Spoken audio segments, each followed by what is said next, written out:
example, Steph, right, will be Yes, speaking in French, I and will I'll be speak in doing, French. voilà, c'est ça, c'est ça. And I'll be doing my best to summarize what's being said in French so we can all understand. But French and English are welcome. C'est ça, c'est ça. So it's now just 8:01, so we will wait just a little bit. Maybe while we're waiting, can we just talk a little bit about how we got into Final Fantasy VII? What was our introduction? So, Steph, par exemple, est-ce que tu peux nous parler un tout petit peu de ça? Comment est-ce que ça a commencé pour toi? How did it start for you, Final Fantasy VII fan? Alors, ça a commencé il y a 2 ans déjà, je crois. C'était en Mhm. 2020 que Ah oui. Final Fantasy VII Remake est sorti, en Mhm, avril, il me mhm. semble. Et je connaissais pas du tout. Enfin, je Ah bon? connaissais la licence Final Fantasy Mhm, 10. Par rapport au mhm, 10, en fait, j'ai joué au 10. Mais sinon, je ne connaissais pas les autres Final Fantasy. mhm, mhm, Et j'ai regardé un let's play d'un streamer mhm, mhm, qui s'appelle, comment il s'appelle? Atomium. mhm. Et ça m'a vraiment beaucoup plu en fait. J'ai vu tout son let's play jusqu'à la fin Ah oui. et Ah j'ai oui, beaucoup oui, oui. aimé le graphisme, j'ai aimé le Mhm, gameplay et aussi les mhm, personnages et l'histoire. mhm, mhm. Très bien. So Steph was saying that actually she got into Final Fantasy VII when the remake came out, which was 2020 April, so just 2 years ago, fairly recent. Before then, she was familiar with Final Fantasy. She had played Final Fantasy X, but her introduction was the remake of Final Fantasy VII that came out. And actually, she watched a playthrough, right? A complete playthrough, and that's how she got interested. And that's how she got into it. Donc, très bien, Steph. Peter, for example, I know that you're familiar with Final Fantasy VII. Would you care to tell us a little bit about your relationship to Final Fantasy VII? Sure. My sister was a. Did you call me? Yes, yes. Hmm. Okay. Sorry. My sister was a big fan from way back. So Hmm. I knew about it through her telling me about it. It Hmm. wasn't until really recently that I played through it for fun on the iPad. Hmm. Oh, yeah. And I don't know that I ever completely finished it, Yeah, but I got it's very near hard the to end. finish games. Exactly. Exactly. Yeah, that's the thing about Final Fantasy VII. It came out in 97, I believe. So it's been released on all sorts of platforms from PlayStation to the iPhone to the iPad, which is a great thing. For me personally, I got into it, I'm just going to say about 10 years ago. So not when it came out. I didn't play it when I was a child, but I actually started with a movie based on the game that's called Advent Children. So Oh, I had no idea what was going on, but I liked the pretty images, I liked the action. So it was enough to get me curious, and I just fell in love with the world. I eventually did play the original game, and now, of course, we have the remake, which is like a dream come true. But yeah, I got into it about 10 years ago. So not when it first came out, but it's been a little while for me. Exactly. Très bien. So again, we'll wait to see if other people join us, but I want to start off asking some general questions about traces of two paths, and then we'll get into some of the specifics. We'll go through, talk about some major story beats chronologically, and discuss that. So I'm going to address this first question to you, Steph. Could you share with us your general impressions of Tifa's portion of Traces of Two Paths? Did you enjoy it? Would you recommend it to other people? Qu'est-ce que tu en penses? alors, I will talk in French because I'm more comfortable if it's Bien okay. sûr. Oui, bien sûr. J'ai beaucoup aimé ma lecture. En tout cas, Mhm, jusqu'à là, j'ai pas encore lu celle d'Iris, mhm, mais j'ai vraiment beaucoup aimé, en tout cas, la partie de Tifa. Je trouve que mhm, c'est assez facile à lire, mais c'est pas non plus trop. Enfin, il y a, comment dire, il y a pas trop de difficultés à lire le mhm, livre. C'est un mhm. bon style d'écriture, je trouve. Ni trop difficile, ni trop facile. Donc, je pense que Voilà. les gens pourront plus facilement, voilà, le lire. Mhm, Et par mhm, rapport à l'histoire, ben, c'est vrai on connaissait pas beaucoup le passé, en tout cas en oui. détail de Tifa. Mhm, Donc Mhm. c'était très plaisant d'en savoir plus sur elle, vu que c'est quand Mhm. même mon personnage préféré. Donc Mhm. j'étais vraiment contente d'avoir vraiment des détails de sa vie quand elle Mhm. était enfant, quand elle était adolescente aussi. Mhm. Donc voilà. C'est ça. So Steph saying that she enjoyed reading it and she enjoyed the writing style. It wasn't too difficult to read, but it wasn't overly simplistic either. So it's kind of just the right register. And so she thinks it's something that people in general can easily enjoy. And also, she enjoyed learning more of the details about Tifa's childhood and her adolescence. And I feel the same way, Steph. I enjoyed the writing style. I feel like, by the way, the writer here is Nojima, Yes. who is also the head writer of the game Final Fantasy VII and Kingdom Hearts, and he wrote this novella as well. Now, in the past, he's written other novellas, and I personally found them to be a bit dry, and I think he's really improved in that way, Yes, right? There was an I really think, yes, comment dire, c'est, hmm moi aussi j'ai lu, hein, j'ai lu On the Way to a Smile ouais, et je hmm trouve vraiment qu'il s'est amélioré au niveau de son oui, style d'écriture, absolument. par rapport aux descriptions, même aux conversations, Voilà, les dialogues, c'est beaucoup plus fluide et oui. moins, enfin, j'allais dire, comme je pense qu'il avait pas d'expérience avant, Mhm, mhm, par rapport à écrire plutôt des livres ou voilà, des scénarios comme ça mhm, que c'est différent quand on fait un jeu que quand on écrit un livre. mhm, Donc, ça se mhm, sentait un peu qu'il était plutôt un scénariste mhm. qu'un Ouais, qu'un novelliste, en fait. c'est ça, c'est ça. Yeah, so Steph was saying that. So again, Nojima, really his background is writing specifically for games, which is quite different than writing for, writing a proper book, so to speak, or a novel or a novella. And again, he had written some things in the past having to do in a way with the time around Advent children. And you could see that he wasn't really used to it. The dialogue didn't necessarily flow well. It wasn't very descriptive. And you can really see the difference now, an improvement in the dialogue, just an improvement in his skill as a writer of actual novellas. And I definitely agree with that. Steph, au niveau du français, can we talk a little bit, because this is, of course, the French version translated from Japanese. Can you talk a little bit about how you found the French? Did it flow well to you? Was it natural? Um, Non, c'était très naturel. Après, c'est vrai mhm, que comme je ne parle pas japonais, je ne pourrais pas mhm, comparer vraiment mhm, si ça a bien été traduit ou pas, mais par rapport à la mhm, version qui a été traduite par Peko, mhm, mhm. je trouve que c'était plutôt assez fidèle en tout cas. Et Oui. après, j'ai pas beaucoup là, enfin ça fait tellement longtemps que j'ai pas lu de livres. J'aimerais, Mhm. hein, j'aimerais beaucoup lire plus, mais j'ai pas le temps de lire. Donc Moi aussi. Mhm. il y avait des mots, ça fait longtemps que je lis pas, donc il y a des mots que je ne connaissais pas. Ah, moi non plus. Oui, J'ai c'est dû ça. chercher Ouais, dans le ouais. dictionnaire parce que c'est vrai que les nouveaux, enfin, d'habitude, j'apprends des nouveaux mots en lisant, mais comme je lis pas, ça fait tellement longtemps, Mhm. il y a des mots que je ne connaissais pas. Donc, Ouais. non, ils ont utilisé quand même des mots pas trop difficiles, mais c'est vrai que ça fait très roman, quoi. Ça se voit que c'est un Oui, roman. je suis d'accord. J'allais dire ça aussi. Voilà. So talking about the style of the French translation, Steph was saying that yeah, she thought that it was well done.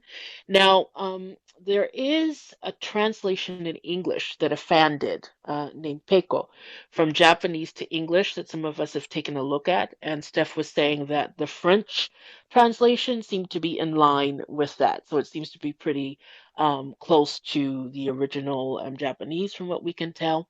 And also, and I agree with Steph on this, there's a kind of literary aspect. So there were definitely some interesting word choices used. I know that I was using the dictionary quite a bit. There were some words I had never heard. Um, and so it has quite a literary feel to it, which is fitting. It is a novel. So an example toward the beginning of the book, there's a description of the character Red 13, who is this kind of feline slash canine creature, but he's intelligent, he can speak. And there's a description of his appearance, and they use this word in French, empanaché, that I was not familiar with. Empanaché means to adorn or decorate something with feathers. For example, the Three Musketeers, you can say that they empanaché their hats, meaning they put feathers in their hats. And Red 13 is a character that has a tail and he has these flames at the end of his tail. And so they used empanaché to describe the flames. And I just thought that was very kind of colorful and literary, that it's almost as if his flames are like feathers at the end of his tail. So that's just an example where I thought, okay, this is going to be a little, this is definitely a novel. This is definitely a novel. And by the way, if anyone else would like to chime in, feel free to send me a request and I will give you speaking rights.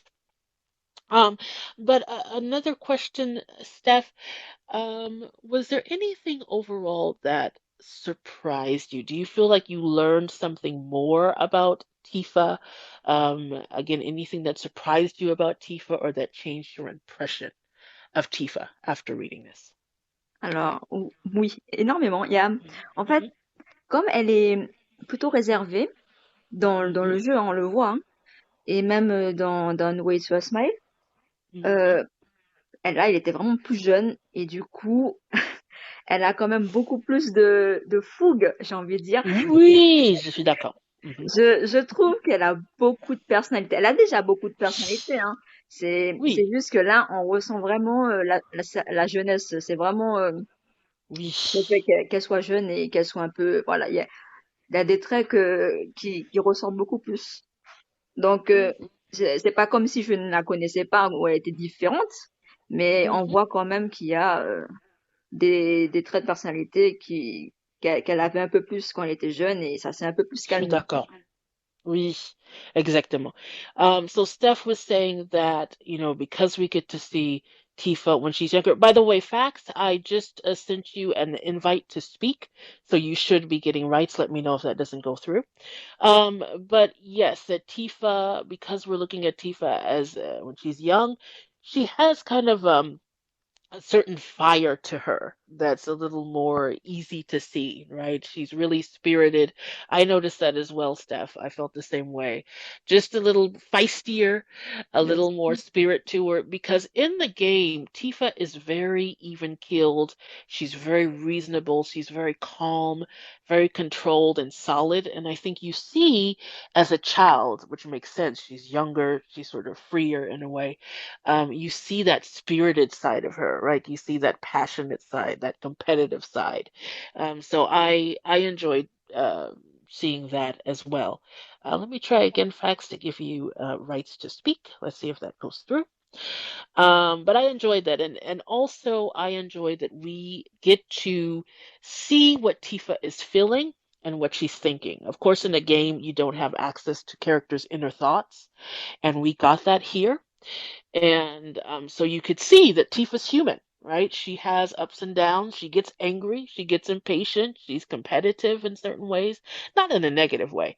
But you just get to those inner feelings that Tifa probably pushes down, right, later on in everyday life.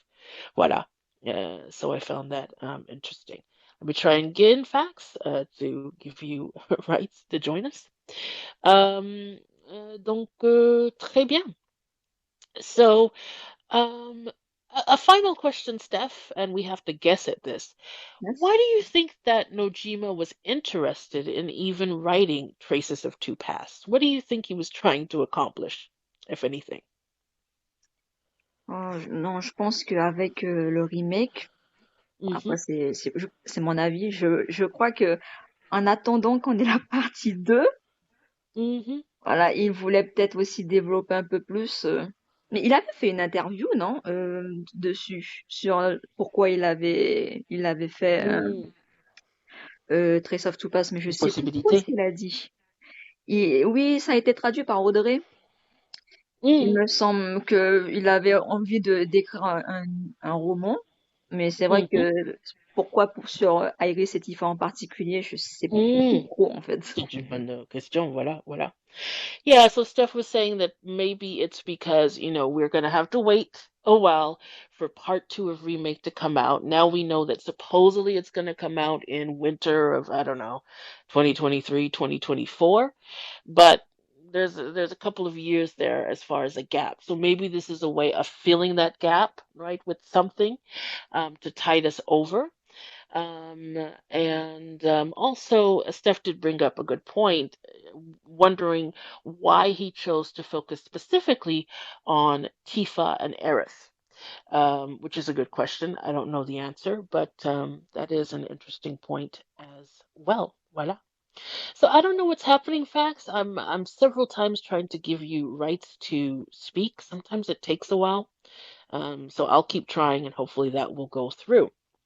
But in the meantime, Steph, maybe we can start running through the story beats and you can pipe in Ok. as you'd like. Voila.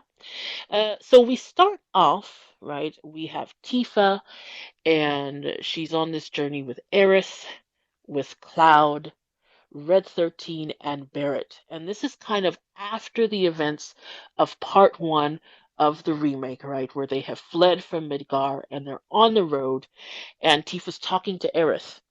And Tifa starts reminiscing about her childhood and her hometown, which is Nibelheim, right? So we find out it's a village, traditional.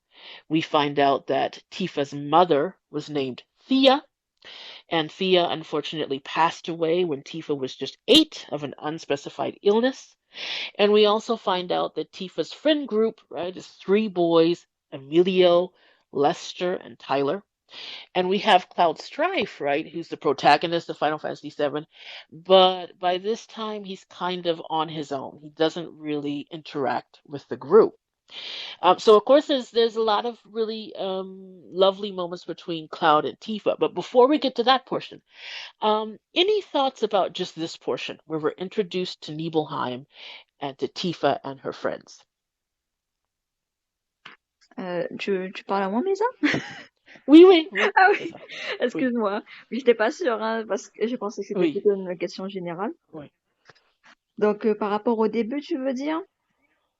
Oui, oui, c'est juste l'introduction. Tifa comme enfant, Nibelheim et ses amis, ses 3 amis, ses 3 garçons. Est-ce que tu as des pensées sur ça ou Non, par exemple, oui, oui, oui, vas-y, non, dis. vas-y. Donc plus spécifiquement, tes pensées, quelle impression est-ce que tu as de ce village, Nibelheim? C'est quelle sorte de village? For example, Nibelheim. Tifa's hometown. How would you summarize what sort of place Nibelheim is? Alors, je dirais que c'est assez, enfin, traditionnel, hein, comme village. Mhm, mhm, Donc, c'est plutôt des valeurs un peu patriarcales, du coup. C'est, mhm, enfin, comme ils nous l'ont décrit, je veux dire, hein. C'est surtout, mhm, ouais, de ce que j'ai compris. Après, on a eu un petit topo aussi de l'économie de Nibelheim. Parce que mhm, avant ça, en fait, il n'y avait pas grand-chose jusqu'à ce que la Shinra s'intéresse mhm, euh, à ce qu'il y avait là-bas, tout ce qui était par rapport aux recherches, je pense, c'est bien ça, les recherches qu'ils voulaient mener. mhm, Et mhm. donc, du coup, qu'est-ce que je voulais dire exactement? Excuse-moi si je bégaye, hein, parce que Non, non, pas de problème. non, non, oui, j'ai pas plus d'idées là en ce moment-là pour te dire Oui, la oui, vérité. oui. Ça me Non, reviendra sûrement si j'ai des trucs à dire, mais no, ouais, ouais, pas de problème. Voilà.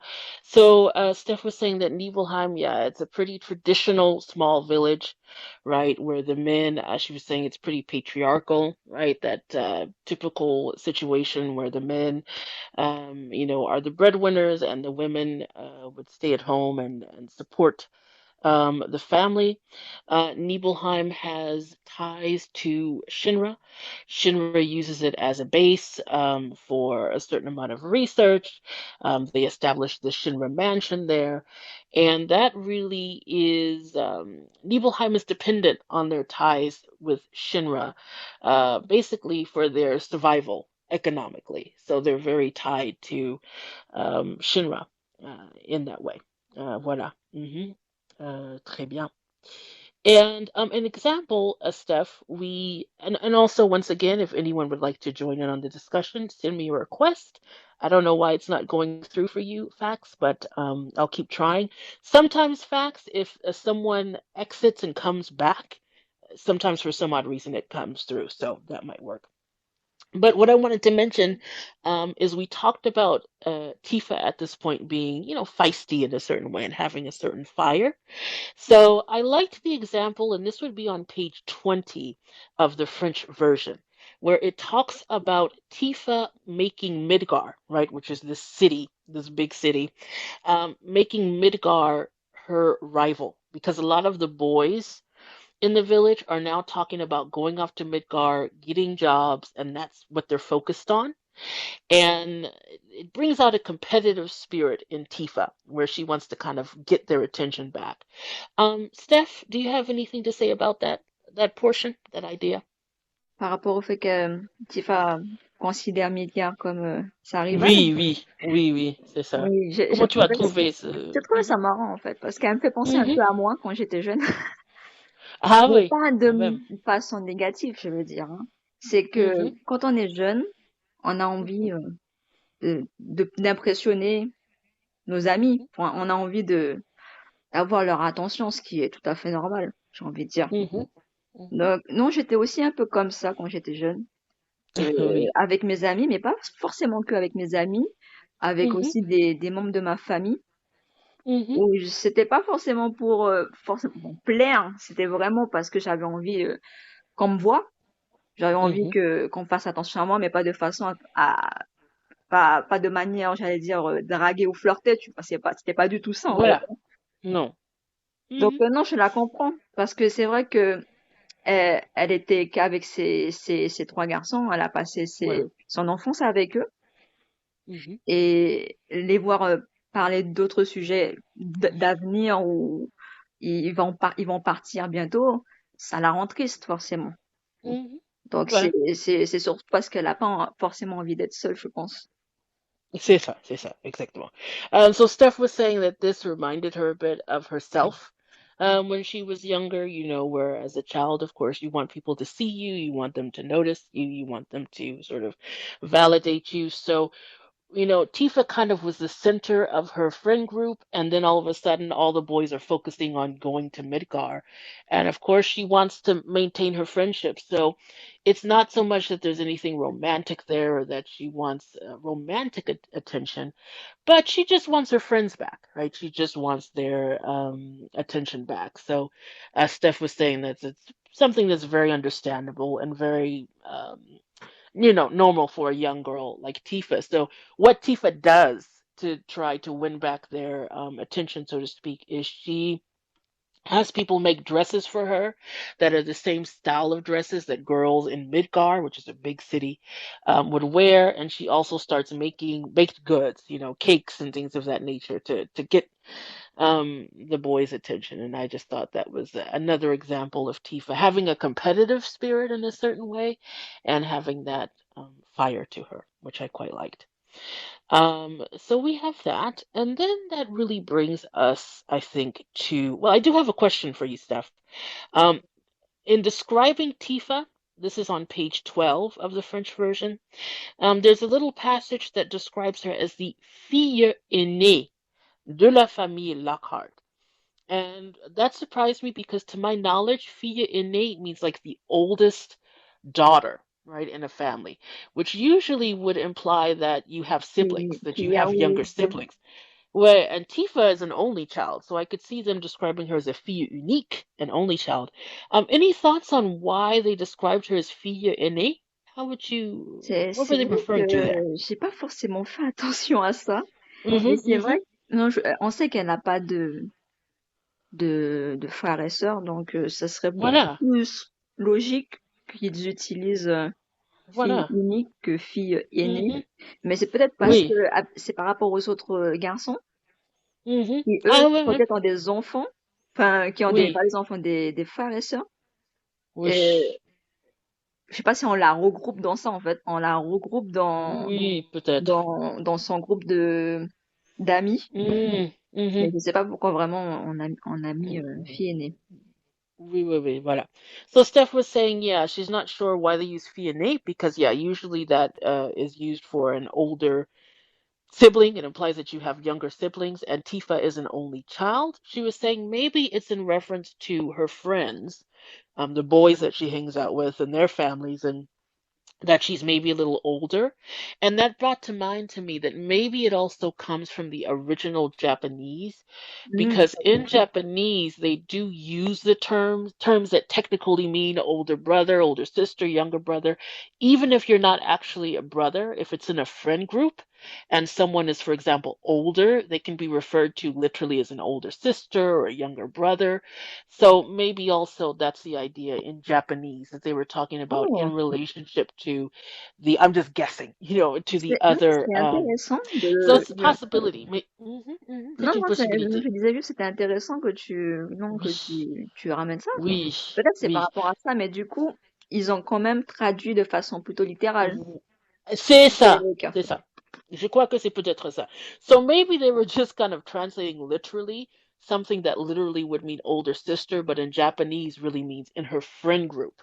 She maybe was a little older, and they just translate it literally into French, which happens sometimes. Voilà. Mais merci pour cette réponse, Steph. Thank you for Ouais. verifying that.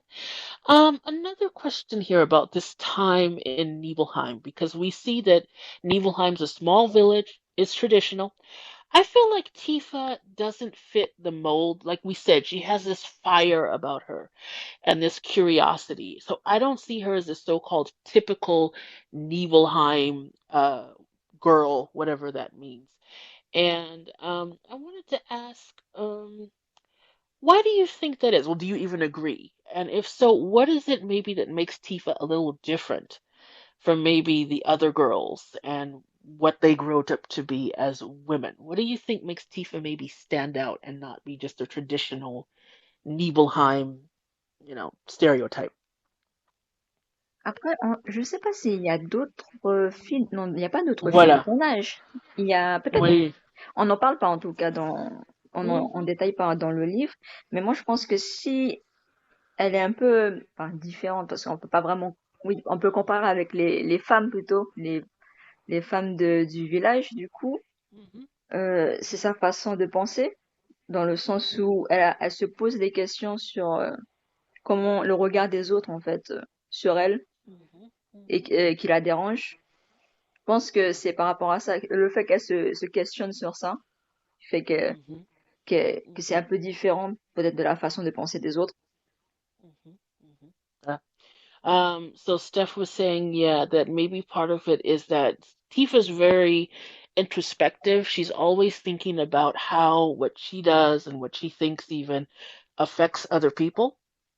So she's very self-aware maybe in that way and really thinks through how she goes about doing things, and maybe that differentiates her. Also, it seems like she's maybe one of the few girls in the village. They don't really mention any other girls. They don't mention any friends that she has who were girls. So maybe that makes her stand out as well, being the only sort of young girl there. And another question, Steph, this is hypothetical, a what if? We know that Tifa, goes through some difficult things, and it's not really her choice to leave Nibelheim. If things hadn't gone that way, and she was able to just grow up and have a normal childhood, in Nibelheim. Do you feel like she would have stayed? Would she have grown up and stayed in Nibelheim, or do you feel like she would have ended up leaving anyway? Ah, ça, c'est intéressant comme question. Interesting Mm, question. voilà. Je dirais, non, je pense que elle, elle pourrait penser à partir, hein. Je la vois bien Mhm, en fait partir. Je sais qu'il y a, par rapport aux autres du village qui restent, moi je pense que mhm, par rapport à ce qu'elle pense, enfin, même par rapport à ses amis aussi qui partent, elle serait partie aussi si elle pouvait. Non, je la vois bien mm, partir en fait. Voilà. So Steph's saying that, and I agree with Steph, that she thinks that Tifa would have ended up leaving anyway. That she definitely would have branched out and left. And as far as the other women in the village, yeah, there is a question that maybe the other some other women would like to leave as well, but maybe it's not an easy option for them for various reasons. But I do agree. I think there's something about Tifa and her curiosity where she definitely would have ended up leaving on her own. I don't see her living Est-ce que tu in Nibelheim penses, all her life. est-ce que Ouais. tu penses que son père l'aurait laissé partir? Bonne question. Bon, sans doute, il aurait essayé, oui, de l'empêcher de partir, mais je Ouais, crois que sûrement, comme adulte, Tifa aurait sans même, elle serait sortie, je crois, elle serait ouais. partie Mais plutôt, c'est je très crois. Oui, intéressant leur relation quand même. oui, Moi, c'est je ça. trouve leur relation très intéressante parce que c'est vrai que c'est pas forcément une bonne image de Brian par rapport Non, au jeu. non. On le voit pas beaucoup aussi, hein. Mm, mm. Et avec le livre, j'ai quand même beaucoup plus je compatis un peu plus quand même avec D'accord, lui. d'accord. Oui, c'est ça. Steph was saying, even if Tifa wanted to leave, did I think that her father, Brian, would have let her leave? Because Brian is very protective of Tifa. Now, he isn't only a single father, so maybe he feels that pressure to protect her. I was saying that I figure once Tifa reached adulthood, I think it's true he probably wouldn't want her to leave, but I think she would be independent enough to leave anyway, even if he, even if he objected. Steph was also saying that, in the game, Brian maybe doesn't come across particularly well. He's very stern, very strict. But in the game, she has more compassion for understanding where he's coming from. And I think he is just trying to protect Tifa, keep her out of harm's way. And I have to guess that him, again, being a single father, not having the benefit of having Tifa's mother there makes him even more protective, right, of his young girl. Voilà, c'est très bien, c'est très bien. And following up on that, Steph, a final question before we get into good old Clown and Tifa.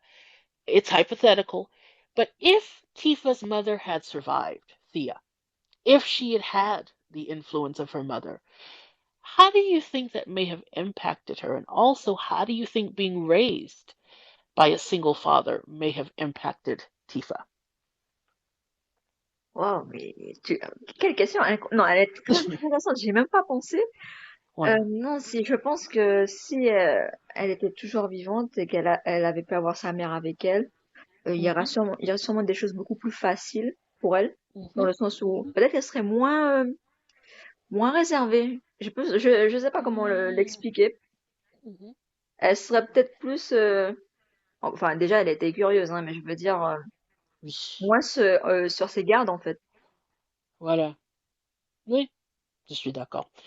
So Steph was saying that probably if she had had, both parents, she probably would have been less cautious, right? Less careful, more open, and less guarded.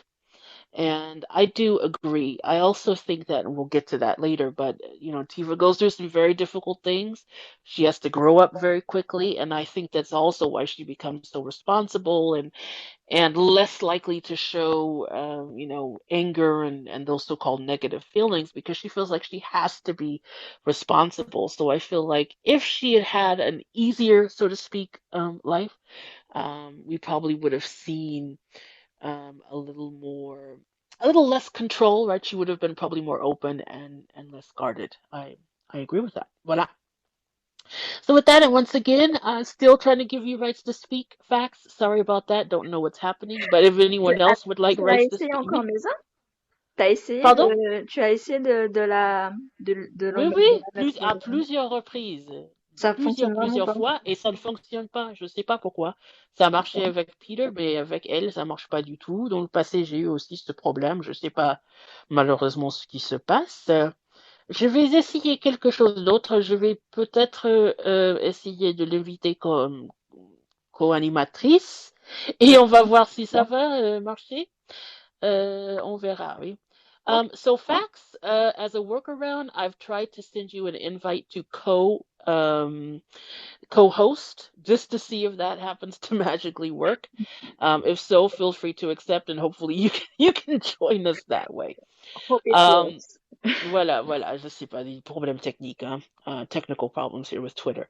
But if anyone else would like to participate, go ahead and give it a try, and I'll I'll do my best.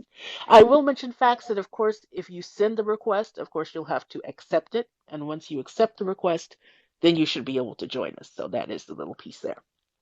With that, why don't we jump into Cloud and Tifa? I know, Steph, we are both fans, right, of the relationship, the romantic relationship Yes. between Cloud and Tifa. So there were a lot of moments that I really loved here where we get more insight into their interaction as children. Because I feel like in the game, it's mentioned here and there, but I don't think we get a really clear picture of what was their, relationship like as children. We So only there's have Mhm. the promise scene, no, and Oh, bien sûr, bien sûr.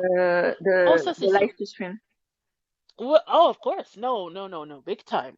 When the live stream is huge, right? So Yes. I'm referring specifically to when they are little kids. The live stream is huge and we get a lot of insight right into, you're right, it does go back into their childhood. I guess this for me gets into some of the things that happened before the promise. Oh, okay. I feel like we know about the promise, but what I saw here that I thought was really interesting is you can see that Tifa, for example, she already has feelings for Cloud, right? Even before he ever invites her to the water tower, Yeah. they've already had these little interactions. So I felt like we already knew, but I feel like it gave us more detail, which is always Yes. good. I It always was want a more Cloud Tifa. confirmation too. We Voilà, didn't know voilà. for sure that Mm-hmm. she fell in love, but Yes, now exactly. it's writing. C'est clair, hein? Exactement. So there are a couple of different things that happen between them. For example, Tifa has a cat named Maru, and there are a couple of things that happen there with Cloud. Of course, Tifa and Cloud have an exchange in front of a store. And then Tifa, thinks, right? She thinks quite a bit about Cloud and what her feelings are. And of course, we have the water tower promise itself. But going back to Tifa's cat, Maru, because there are a couple of little interactions there that have to do with Cloud. Steph, did you want to anything to say about that? What happens basically with Cloud and Maru? Those are just cute little stories. Qu'est-ce qui se passe là avec Maru? Euh, En fait, her cat, enfin, tout le temps, il s'en va, quoi. Enfin, il s'en va. La Oui. première fois, en fait, c'est son père qui a laissé la porte ouverte. Donc, Mhm. il s'est échappé. Et Mhm. c'est déjà la première fois aussi où elle a eu un accident avec Marron, Mhm. où elle s'est fait une entorse et elle Mhm. a dû rester à la maison pendant une semaine. Oui, c'est vrai. Elle a eu une fièvre. Mhm. Et pendant ce temps, les villageois cherchaient le chat. Mhm. Et donc ensuite, elle voulait aller le chercher, mais comme elle était en convalescence, elle n'a pas pu Mhm. le faire tout de suite. Donc son père lui a dit d'attendre juste après-demain, du coup, pour le chercher. Mhm. Mhm. Et c'est là qu'en fait, le lendemain, quand Brian n'était pas là, Mhm. il y a quelqu'un qui sonne à la porte. Et en fait, c'était la maman de Cloud. Voilà. Et qui l'emmena le chat. C'était Cloud qui l'avait trouvé, en fait, mais qui Ouais. voulait pas le ramener. Donc elle a C'est dû ça. le faire. Oui, exactement. So the first instance with Maru, the cat, Maru had a tendency to run off, and people would have to go and look for the cat. So there's an instance where Tifa goes to look for the cat, and she gets injured. She twists her ankle, and she has to kind of stay home for a week. And finally, Cloud actually finds the cat, but he's too shy to bring the cat himself to Tifa. So his mother, whose name is Claudia, she brings the cat to Tifa on his behalf. So that's kind of an indirect sort of thing. And do you recall, Steph, there's also a second time, right, when Cloud finds Tifa's cat again. And again, there's a little small cute exchange between them up in the Oui. mountains. Do you recall that? Hmm. Oh oui. Non, c'était assez marrant parce qu'en fait, elle se rappelait le moment où en fait la dernière fois ils se sont parlé. Mhm. Mhm. Et là, elle se souvient que ils se sont vus par rapport au fait qu'elle cherchait encore son chat. Mhm. Et là, elle rencontre Cloud pendant qu'elle faisait ses recherches. Et Mhm. Cloud lui dit que son chat est vers la montagne.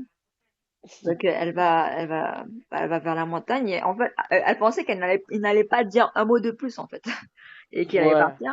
Et là, il lui pose la question, est-ce que tu nourris ton chat? Parce que Mhm. et il l'a vu avec un oiseau en fait dans sa Mhm. gueule. Et là, Mhm. elle était un peu un peu vexée de sa remarque. C'est ça, c'est ça. J'ai trouvé ça drôle. Non, elle disait juste non, non, je le nourris. Oui. Qu'est-ce que c'est ça. J'ai trouvé ça marrant. Oui, oui, c'était marrant, je suis d'accord. So the second instance is once again, Maru escapes.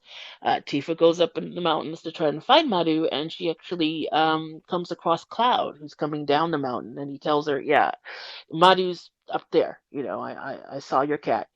But it's kind of it's funny because he does comment, and Steph was saying at first Tifa thought he wasn't going to say anything because Cloud really doesn't say much to Tifa at all.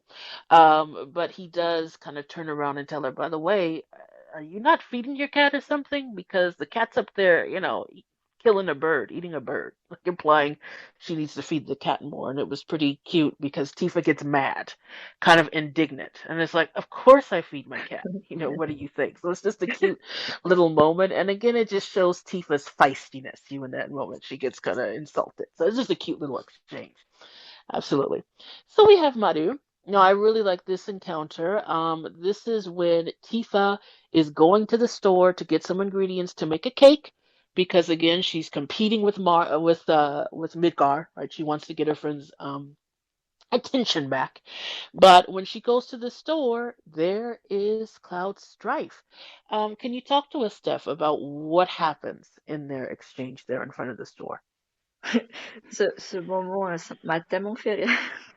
Oui, oui, oui. Il fait un peu, enfin, ça fait un peu flipper au début parce que c'est vrai que elle allait chercher des ingrédients pour faire son gâteau Voilà. et elle sent en fait une présence.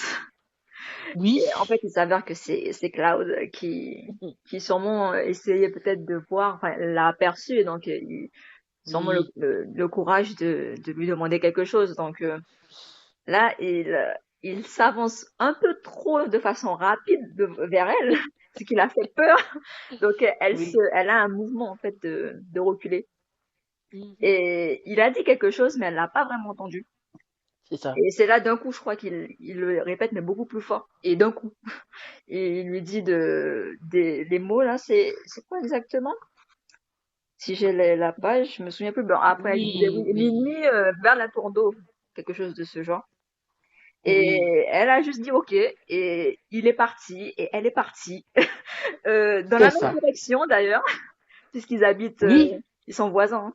Donc, c'est ça. elle a même pas acheté ses ingrédients, elle est C'est partie. ça. Ça Oui, m'a bien fait rire c'est en fait. ça. C'est ça. Elle est même pas rentrée, je crois, oui, dans le magasin, hein, dans la boutique, c'est ça. En fait, ce que Claudie, il dit au milieu de la nuit, au château d'eau. C'est Oui, tout. au milieu de la nuit. Comme ça. Exactement. Um, So Seth was saying that, yeah, so Tifa's going to the store to get some ingredients for this cake she's going to make, and there is Cloud Strife. And once again, Cloud at this point doesn't really communicate with Tifa, doesn't really acknowledge her most of the time. But there he is looking at her, and he kind of runs up to Tifa all of a sudden in an awkward way, and it takes Tifa aback. She kind of steps back, impulsively. But he actually says something to her. She can't make it out right away, but then he kind of just says, literally, middle of the night, water tower. Just, kind of like a caveman. And she goes, "Oh, okay," meaning he wants to meet her, right? That night at the water tower. And she agrees, and then he just runs off. Runs off like he's running from someone. And Tifa herself is so nervous that even though there's no reason to do it, she runs off as well. The thing is, they're neighbors. They live right next to each other, so they're both basically running off in the same direction. And she gets home and her heart is beating, and I think it's cute because it says her heart's beating like furiously. Battre la chamade. But it's not just because she's been running, right? So you can already see there's this thing going on between her and Cloud. And also, she went to the store to get the cake, but she doesn't even go in the store. She panics and she just runs home without getting any of the ingredients. So I thought this was really cute. Now, what I also thought was interesting is that Tifa agrees to meet with Cloud. And the thing is, it's mentioned that when Tifa turns 10, the boys start getting interested, right? They start getting crushes and they start wanting to spend time with Tifa and asking her to spend time alone. And Tifa's not interested. So she finds very polite ways to turn them down, to change the subject. So the fact that when Cloud asks her, she immediately says yes. I think that already shows that there's something a little different, right, about the way she feels about Cloud. Steph, do you have any thoughts on that? The difference between Tifa with other boys and with Cloud? Ah oui, il y a une différence, hein. Après, elle aime beaucoup ses amis, elle aime passer du temps avec eux, mais pas de cette façon. Oui. Mais c'est surtout par Mhm, rapport au regard, je pense que c'est par rapport au regard de ses amis qui ne la mhm, plaît pas vraiment, alors que Cloud n'a jamais, pas. Après, c'est vrai que elle ne passait pas plus de temps avec Cloud, donc mais mhm, ne la regarde pas de la même manière que ses amis la regardent. Euh, mhm. à un moment, il la voit comme un trophée. Donc, Ouais, ça la dérange. Et je pense que oui, c'est le fait que Cloud la voit juste comme elle est qui oui. fait qu'elle s'intéresse un peu plus Mhm. à lui. C'est ça, c'est ça. So yes, Steph was saying definitely there's a difference in the way that Tifa is with the other boys and Cloud. She enjoys spending time with the boys, but they are friends. And also she mentions that for those other boys, they kind of see Tifa as a trophy. It's not necessarily that they really appreciate her, but they just see her as something that they want to have or possess, and that's not something that Tifa's really interested in. Cloud, on the other hand, although he doesn't really interact much, but there's not that same feeling. You get the feeling that if he likes Tifa, he likes her for who she is, not the idea of her, and so that probably makes him more appealing as well. Voilà. C'est ça. So now we have, this rendezvous at the water tower that is approaching, and Tifa's excited and she's nervous and she's getting ready. And as she does so, she starts thinking a lot about Cloud. So one thing she thinks back on is when her mother Thea was alive and Tifa was about 6 or 7 years old. There's a little exchange, right, where Thea talks a little bit about her impression of Cloud. Steph, what happens there? What does Thea have to say about Cloud to Tifa?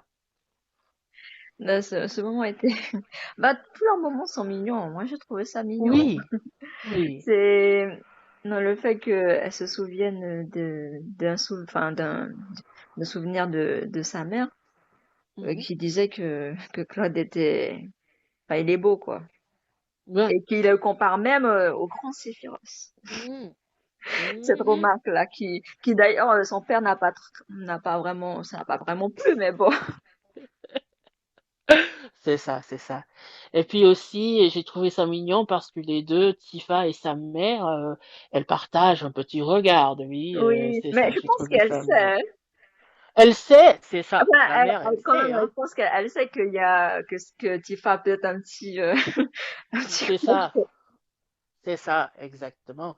So in this, Tifa's thinking back on this exchange she had with her mother, where her mother just mentions that Cloud is so, beautiful. He's such a beautiful boy. And she compares him to Sephiroth. Now, Sephiroth turns out to be the villain, we know, of the game, but at that time he's seen as a hero. He works for Shinra and he's known to be very beautiful himself. And Thea says, I think Cloud is even more beautiful than Sephiroth. And Tifa, this makes Tifa happy to hear this, and she sort of blushes. And there's a cute little moment where the mother knows, she can see that Tifa probably, has a little something for Cloud, and they share a knowing glance. And the father, Brian, is there, and he's just grumpy. He doesn't like it. He doesn't want to have anything to do with it. But it's a fond memory that Tifa has. And once again, it shows that even before the water tower and the promise and all of that, Tifa already, right, is feeling something for Cloud.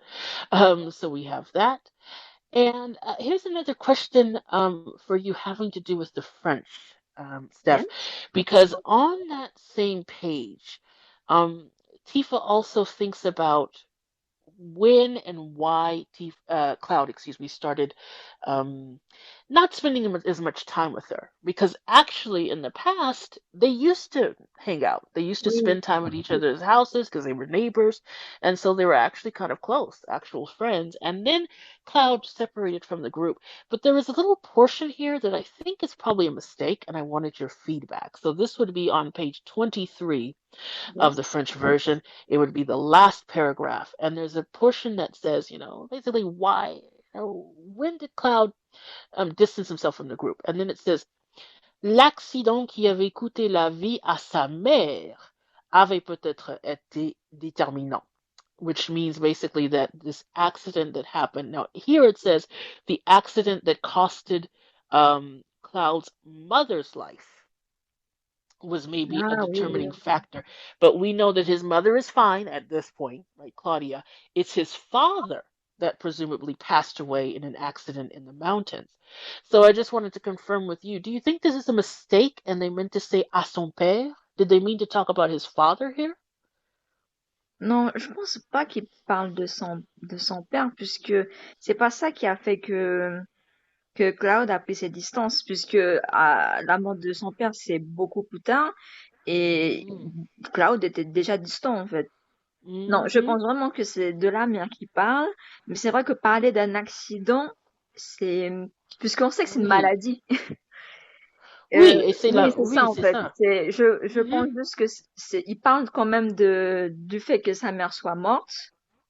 Et la mère de Tifa alors. Mhm.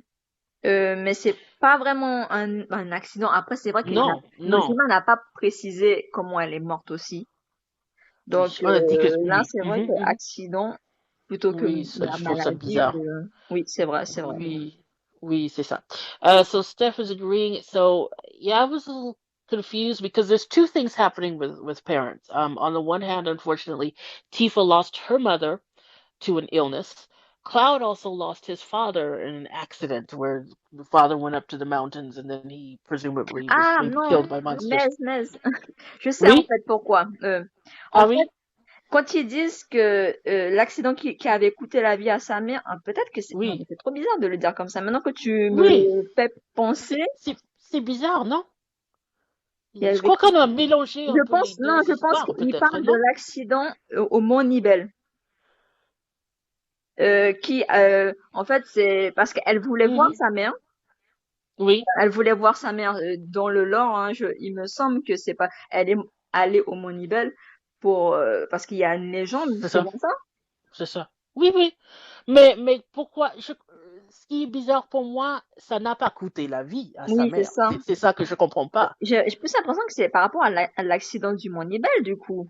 Oui, c'est ce que je pensais au début, mais puis j'ai dit, mais la mère, elle est morte d'une maladie. Donc il y a quelque chose qui cloche. À mon avis, c'est un peu... S'il y a des Oui, gens qui ont lu, qui ont lu oui, le livre, qui peut-être savent, peut-être, oui. ils savent un peu plus, qui peut aussi nous éclairer dessus, parce que c'est vrai que là, Quoique c'est une faute. Je ne sais pas s'il y a quelque chose dans la traduction du uh-huh. japonais. Pour moi, ça ne correspond pas à l'histoire ni de Cloud ni de Tifa. C'est comme un mélange Ouais. de leurs deux histoires ou je sais pas. Après, Yes, but on peut oui, leur poser la question aux éditeurs parce oui. qu'ils ils répondent aux commentaires. Ah Je sais bon? pas, hein. Oui, Ce oui, serait une ils question. Oui, répondent, oui. donc peut-être que si on Ouais, les envoie un message sur ça, oui, ils pourquoi peuvent pas? Ils peuvent nous clarifier en dire peut-être, un oui. plus, oui. Oui, oui, ce serait bien. So yeah, Steph was saying that again, it's a little confusing because it's implying that there's an accident that costed someone's mother their life, but that's not really how it happened. If it's Tifa, her mother died from an illness. If it's Cloud, it was his father, excuse me, who died in an accident. But Steph did mention that the publishers do respond to feedback, so maybe we could ping them and ask if this was a mistake, a mistranslation, or if there's something we're missing. There's just a little question there. Um, but I will say also that in this passage, Tifa does mention that by this time, whatever accident they're referring to, Cloud had already started to distance himself before that. So whatever it was, that wouldn't have been the main factor, is he had already started distancing himself, as you mentioned. Voilà. And now, Steph, maybe if we can actually do a little reading. Now, this is a portion I think that I read a little bit of and put on Twitter. But when Tifa's thinking about Cloud as she's on her way to the water tower, she starts to talk about this difference between what I'm going to translate as loving him and admiring him. And I found this portion interesting. Now, this would be on starts on the bottom of page 25 and then continues into page 26. Do you know what portion I'm talking about there, where she's thinking about Yeah. Cloud and his beautiful face? The difference And of then, if she loves him or she admires yes, him. or admires him, yes. Could we maybe find that passage? And if you could read some of that for us, I think that would be nice. I think you have that passage, actually. Do you? Or maybe Yes, I could I try to put have it it. up. I have. Uh-huh, voilà, voilà. Très bien. So maybe the portion that starts with Ah, c'est vrai, songe à Tifa, right, where she talks specifically about what she's thinking about Cloud. And would it be possible to put that up at the top here to pin that if you have the tweet? Would that be possible to do, or Wait, how do you wait, want to? wait a minute. Oui, Je oui, oui, pas de regarde problème, pas de juste. problème. C'est vrai que là, ah, comme on parle, j'ai complètement oublié mon thread là. I Ah oui. forgot to put my thread. Oh oui, oui, pas de problème. Ah, mais on peut So peut-être this créer part une is petite tweet. Oui, oui. later, because I chronological. J'ai mis de façon chronologique. Oui, oui, c'est ça. Et du coup, Comme là, j'ai dit, on a quand même sauté pas mal de moments d'extraits. oui, oui, oui, oui, c'est ça. Oui, tout ce que je peux dire, c'est, comme j'ai dit, la page 25-26. Moi aussi, je peux essayer voyons, de copier ça, peut-être Oui, de mettre comme ça tu t'es comme tweet passé habituel. les extraits, ce serait plus simple pour moi parce que moi-même, je vois pas. À moins que je vais les Ok? faire comme ça. Attends, je vais les faire maintenant. Ouais. Parce que j'ai préparé qu'un seul, le premier Mhm. extrait, enfin les deux du coup. Et au fur et à mesure, je pensais que j'aurais pu mettre les extraits pendant qu'on en parlait. Oui. Mais c'est quand même compliqué de parler en même temps et de faire ça. Oui, c'est Je ça, c'est trouve compliqué. compliqué. What's happening now is I'm going to try and do this. I'm going to send the little excerpt now to the space. So hopefully it'll go through. And what we should see at the top, yeah, I see it there. If you look at the top of our space, you should see basically a screenshot, which by the way also came from Steph. Thank you very much, Steph, for providing that for me. But it's a screenshot of the excerpt we're going to look at if you'd like to follow along. Do you see that up there as well, Steph? It Yes, looks like it I went through. see Okay, it. voilà, voilà. Très bien. So, Steph, if you'd like, could you read for us again, maybe toward the bottom there where Tifa says, Ah, c'est vrai, when she goes into her spiel? In Ok. fact, I'm going to need to send the second part because it goes across 2 pages. So, Alors, là-bas au château d'eau, Claude allait-il lui dévoiler un ressenti particulier? Lui confesser des sentiments qui dépassaient la simple amitié? Si oui, que lui répondrait-elle? Est-ce qu'elle l'aimait? Elle réfléchit, la main contre le cœur. En vérité, elle l'aimait.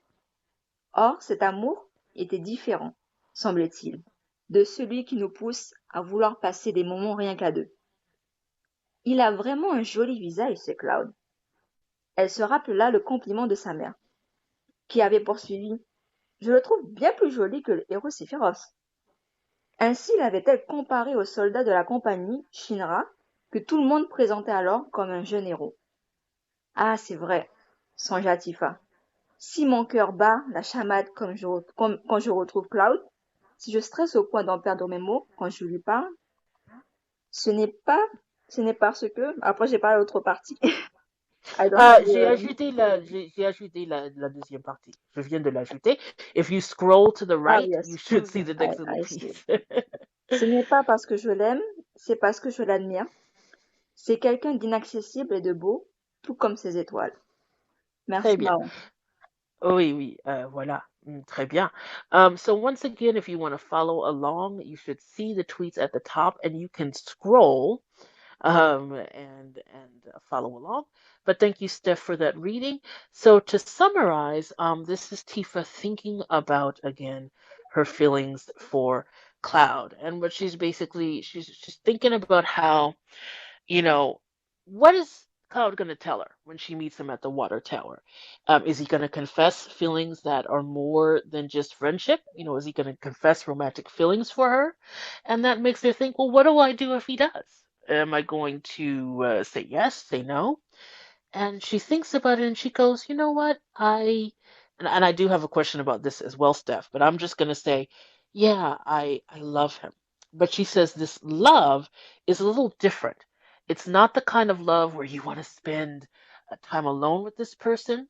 When she really thinks about it, it's more like she admires him, maybe the way you would admire stars in the sky, or in my opinion, the way you would admire a beautiful painting. He's beautiful, like her mother said. And what I found interesting is that this calms her down because she's very nervous. She's very nervous, and she thinks to herself, "Well, if I'm nervous and I'm afraid, it's probably just because he's so beautiful, and I admire him. It's not really like I love him in that way, but Je I pense qu'elle est admire un him." peu dans le Voilà, déni. c'est ce que je pensais après oui, après un moment, je me suis dit, ah, je crois qu'elle dit ça pour justifier un peu, Elle sait oui, pas son exactement anxiété. vraiment c'est quoi ses sentiments. Je pense que quand au début un Oui, truc genre comme ça, on sait pas trop c'est quoi ce sentiment. voilà. C'est la première fois qu'elle ressent ça, je pense. Ça fait Donc un peu peur, elle je essaie crois, oui. oui, de le rationaliser un petit peu parce que C'est de ça. dire un peu ce qu'elle connaît déjà. Oui, c'est ça exactement. So Steph was saying, and I agree, that it feels like Tifa, because she's so nervous, she's just trying to, in a certain way, rationalize why she's so nervous and kind of downplay her feelings. And again, it's not like I'm in love. Yes, I have feelings for him, but it's more because he's just so beautiful. Again, like the stars in the sky, and he's kind of unattainable and beautiful. And after she thinks about this, it does calm her down. She doesn't feel as stressed, and she even goes, "Thanks, Mom," right? Because she's remembering what her mom told her, that he's beautiful like Sephiroth. So I did get that feeling too, that she's just trying to. This is the first time she's felt this way, and she's kind of confused in a way about her feelings. But I found that interesting. So we have that portion there, and then of course she gets to the water tower. And Steph, can you talk to us a little bit about that? What happens when she finally gets to the water tower and sees Cloud waiting for her? Alors oui, quand elle arrive, déjà, elle essaye Oui, de pas trop montrer son stress. oui, Et c'est, par contre, je sais pas comment ils vont le traduire dans la version oui. anglaise, parce Oh que yes. ils disent pas la Thank you. même chose que dans la version française, qui est apparemment la même que la version japonaise, où elle dit Oui, désolé pour l'attente, tu sais? oui, Et même pour oui, c'est ça. oui C'est oui, ça. enfin après je pense que est-ce qu'ils vont le mettre exactement comme la version japonaise et la C'est version anglaise, toujours je la sais bien. question. Oui, ou Ah, sinon ils vont la changer, mais du coup la scène ne correspond pas à la scène qu'on a dans le remake, dans le jeu. ah, Pour les ok. Anglais, je trouve. Mais après, bon, c'est une histoire de, ils vont trouver, hein, je pense. Oui. Mais oui. Qu'est-ce qu'on a dit en fait dans la version anglophone, dans le remake? Hey, hein? J'ai oublié un peu. Elle a juste Ah, dit hey, hein?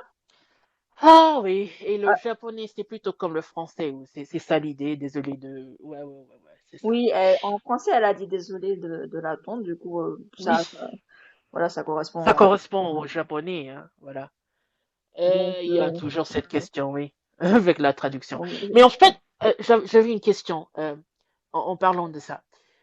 Donc, l'extrait que tu as lu, on a utilisé ce mot aimer, oui, ce mot-clé aimer. On le sait bien, en anglais, ça peut se traduire comme to like or to love, selon le contexte. À ton Mhm. avis, comment est-ce qu'on peut traduire aimer dans cet extrait? C'est plutôt like or love? And in English for people, the question that I'm asking Steph In the passage that she just read, when Tifa's thinking about what she feels for Cloud, she uses this verb aimer, which would be Aimer. And in French, it's also like this in Japanese. Aimer can mean to like, if you're talking about, pizza, Yes. cats, things like that. But usually when you're talking about individuals, a specific person, it can actually mean to love, the way you love a spouse, the way you love a partner or a family member. And so I'm asking Steph, how would she translate aimer here? Would she translate it as to like or to love or qu'est-ce que tu en penses, Steph? I think it's more to love for me. Oui, ouais, pour moi aussi. C'est plus, oui, après peut-être qu'il aurait utilisé le like, hein, pour dire que Mhm. c'est un amour qui est naissant, Oui, c'est un début d'amour, hein. Ça aurait pu oui, aussi avoir un sens d'utiliser cette version-là, mais je pense plus que c'est aimer dans le sens de to love. oui, c'est ça, exactement. And I do see that we have some people who have joined us. We have Ria. Thank you for joining us, Ria. You now have rights to speak. Max, I'm still trying to give you rights. I don't know what happened. Welcome, Pico, as well. I've given you rights to speak. If you'd like to, please feel free to join us. So, Ria, as Hello you know, we're everyone. talking about Traces of Two Paths. You got here just in time. We're full into the clotee of it all. We're at the Yes. water tower. We're at the juicy bits, and we were talking about the French translation of the word aimer, which can mean to like or to love. And I was asking Steph, how would you translate it here? So Tifa's talking about what she feels for Cloud. She uses this word aimer. And both Steph and I agree that if we have to choose between like and love, personally, we would choose love. Now, Peko was nice enough to translate from the original Japanese into English. And Mhm. so, Peko, if you'd like to type in, because you read the original Japanese, on your thoughts on what was expressed in Japanese and how you translated it and why, that would be really cool as well, if you'd like to. Um, but Steph, oui, désolé, tu disais que pour toi, oui, tu dirais plutôt love que like, c'est ça? Oui, je pense. Oui, oui, oui, c'est ça, c'est ça. Ria, since you also Yes. have speaking rights, you have any thoughts on that? At this point, around the Um, time of the water tower, what are you thinking? Is it like? Is it love? honestly, a Yeah. lot of languages, when I think of Trace of the Two Paths, I always think Mm-hmm. of ski this, basically Yes, because that's what most it of the is. anime Mm-hmm. and manga and video games, I'm so used to hearing ski this. So Yes. it translates phonetically. One minute, Mom, I'm on a call. 1 minute. So and it's not only in Japanese that I've heard it interchangeably. Mm-hmm. So it's just my brain automatically starts conflating the two. So Right. a strong like of somebody is almost like denoting the type of love that it is. Mm-hmm. Because I've said multiple times that love is not only one way. You have platonic Mm-hmm. love, you have the love between your friends, the love with your Mm-hmm. family, romantic love. So I think using that like Yes. connotation, like in Spanish, te quiero. It's See, a different way of saying I love you, but it's exactly. that tag. Excuse me, that tag Exactly. saying what kind of love it is. Absolutely. Because sometimes you need that, because I say I love you to all of my loved ones, Mm-hmm. Et same. family, friends, everybody. You Yeah. pick up the phone and I'm saying hi, my love, or hey, lover, or Yes, right. so having that identifier Mm-hmm. kind of makes it so that even though it technically translates to like, Right. I'm like, nope, nope, that's actually love. No. It's just a Right. limitation on the English translation because we I only have one word. we do, and that's what I'm thinking. Especially if we want to use a single verb, we're pretty limited. It's like there's like and there's love. We don't have a lot of single word verbs that describe all the in-betweens. We would have to say things like, you have a crush on someone, you have feelings for someone, there are different things we can say. But if Yeah, you but just want they're to all use like. Right. identifier tags Mm-hmm. in order So, to express what kind of love that it is. So right. I found that even if she said like a really strong like, Yeah. that's just how to express the type of love that she is developing. Right. She's Right. developing the romantic love. Exactly. So like And if she were to say like she started to view him close like family or like a familial bond, that would be a different way to describe love. mhm. Love. So I think it's actually kind of important to denote that like Right. in order for us, at least as far as English speakers are concerned, because we only have so many descriptive Yeah. words Yeah. to better express, hey, this is the feeling that we're conveying.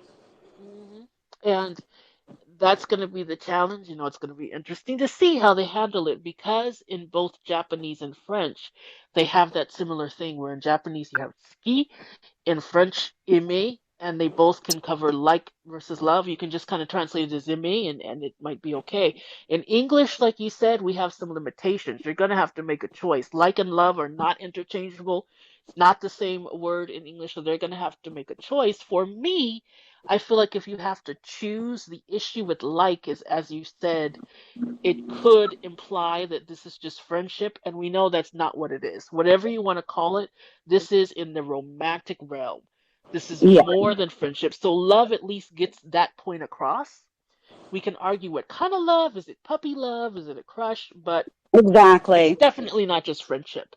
Exactly. So, and this is kind of where I go back to my limited understanding because while I Mm-hmm, do consume a lot of Japanese media, mm-hmm, I'm only heard Suki being used or mm, within a, and I'm sorry if I'm butchering that. Peko, please correct me if I'm saying it wrong because I feel as if I'm saying it with a su instead of su, and I'm sorry. mm-hmm, But I think given my limited understanding, because most of my understanding comes from English and Spanish, mm-hmm. it's it's very much a I haven't heard it used in a different context, so maybe Right. contextually. And again, most of the stuff that I watch is rom-com to some extent because I'm a girly Mm-hmm, girl. mm-hmm. Don't let my Kamina cosplay fool you. It's still very much a within the context of what I'm used to. Mm-hmm. I always equate that Suki with romantic like. Uh-huh. And I don't think I've heard it used in recent memory. Like I'm rewatching Good Morning Call or something like that, and I haven't heard it used within the context of Friends. Right. And Like and they it use a different word for Friends, I think. exactly, and that's my impression. Again, not an expert in Japanese, but my impression is that French and Japanese share that in common. That this term, when referring again to a person, it usually just doesn't express like friendship. If that's what you want to express, you need to add some qualifiers. You need to Mm-hmm. use something different to make it clear that you just mean I like. So, for example, if you want to tell someone that you love them in French, you will say je t'aime. You will absolutely use M, and that means I love you. Doesn't mean I like you. It means I love you. Exactly. So if you're gonna use that word, you want to be careful about that. Exactly, Uh, which is kind of what gets me into trouble because I end almost all of my phone calls with "I love you, bye." hmm So to the outsider looking in, if they don't know my relationship to the person, they're like, "What hmm kind of love are you talking about? Is this your brother? Is this your cousin? Is this your friend? Is this your Right. boyfriend? What's going on here?" Because it's the hmm same word. Uh, Right. it can be argued that there is a deep dive available because you can actually understand a culture through Yeah. their language. Like for example, in Inuit tribes, they have like 30 different words for snow, and Right. each word for snow is a different kind of snow, whereas we just have hmm snow.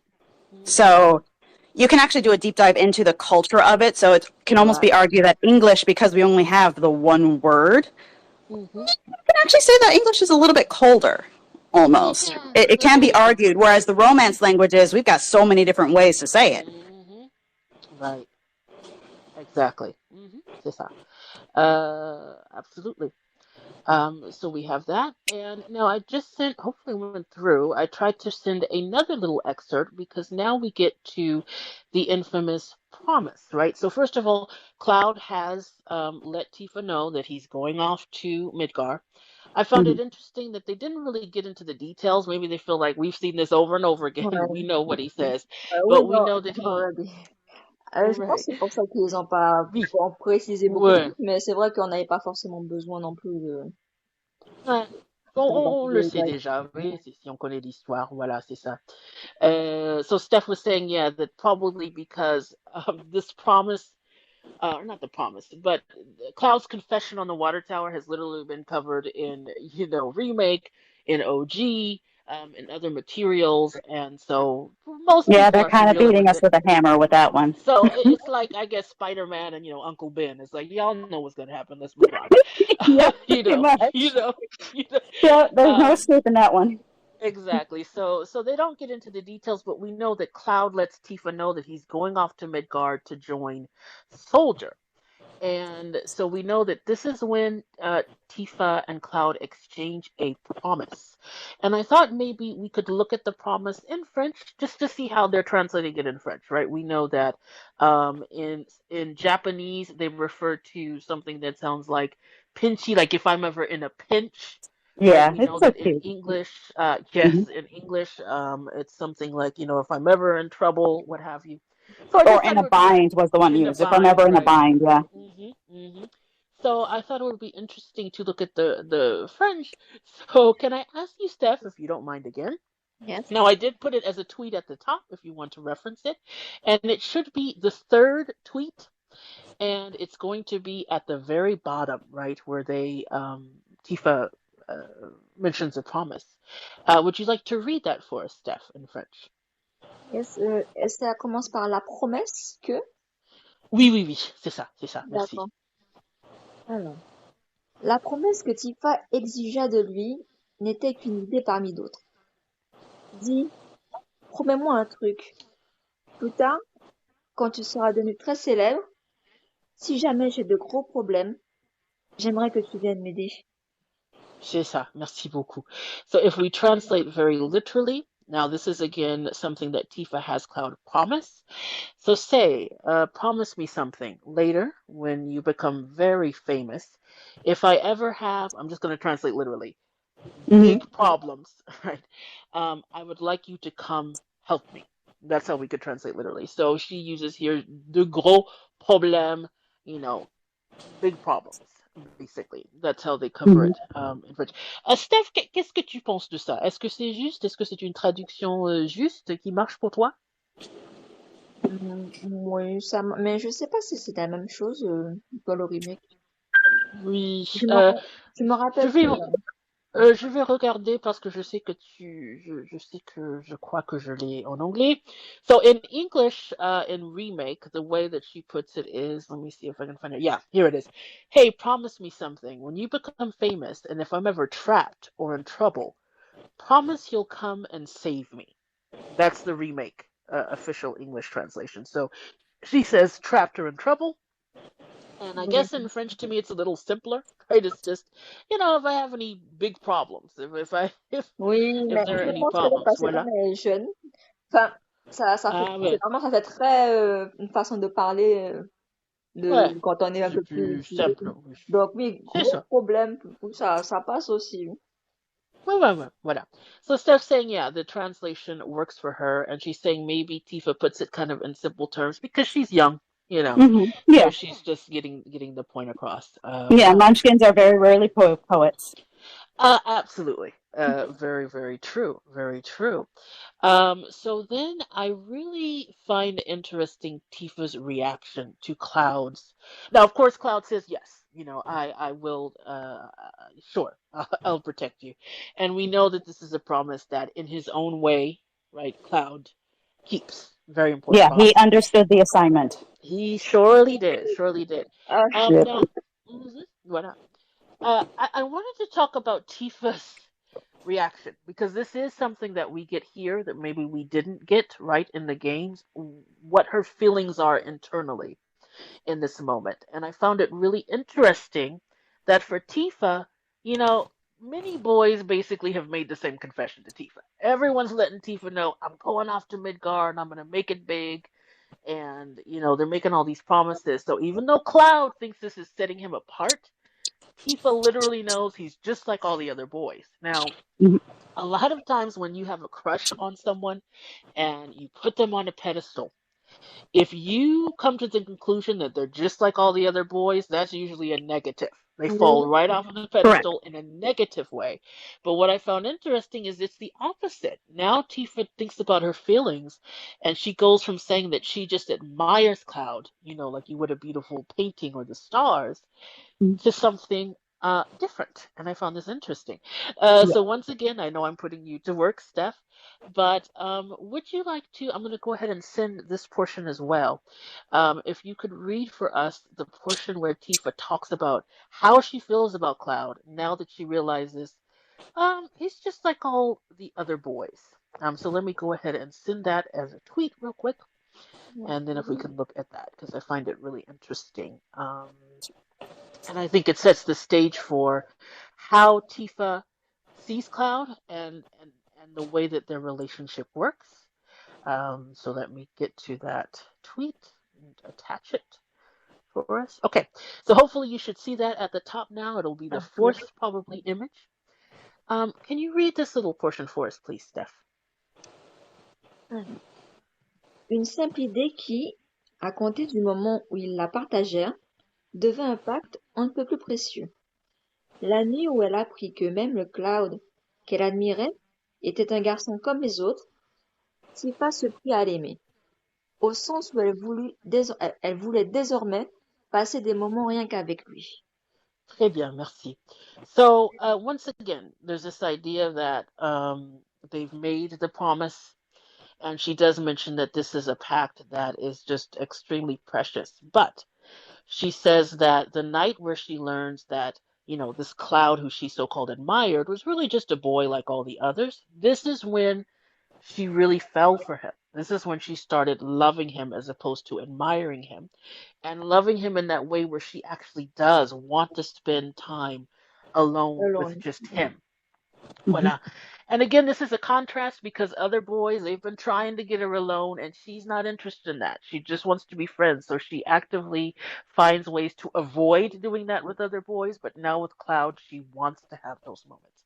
Yeah. So my question is, what do we think about that? What's going on here where all of a sudden she no longer just admires him?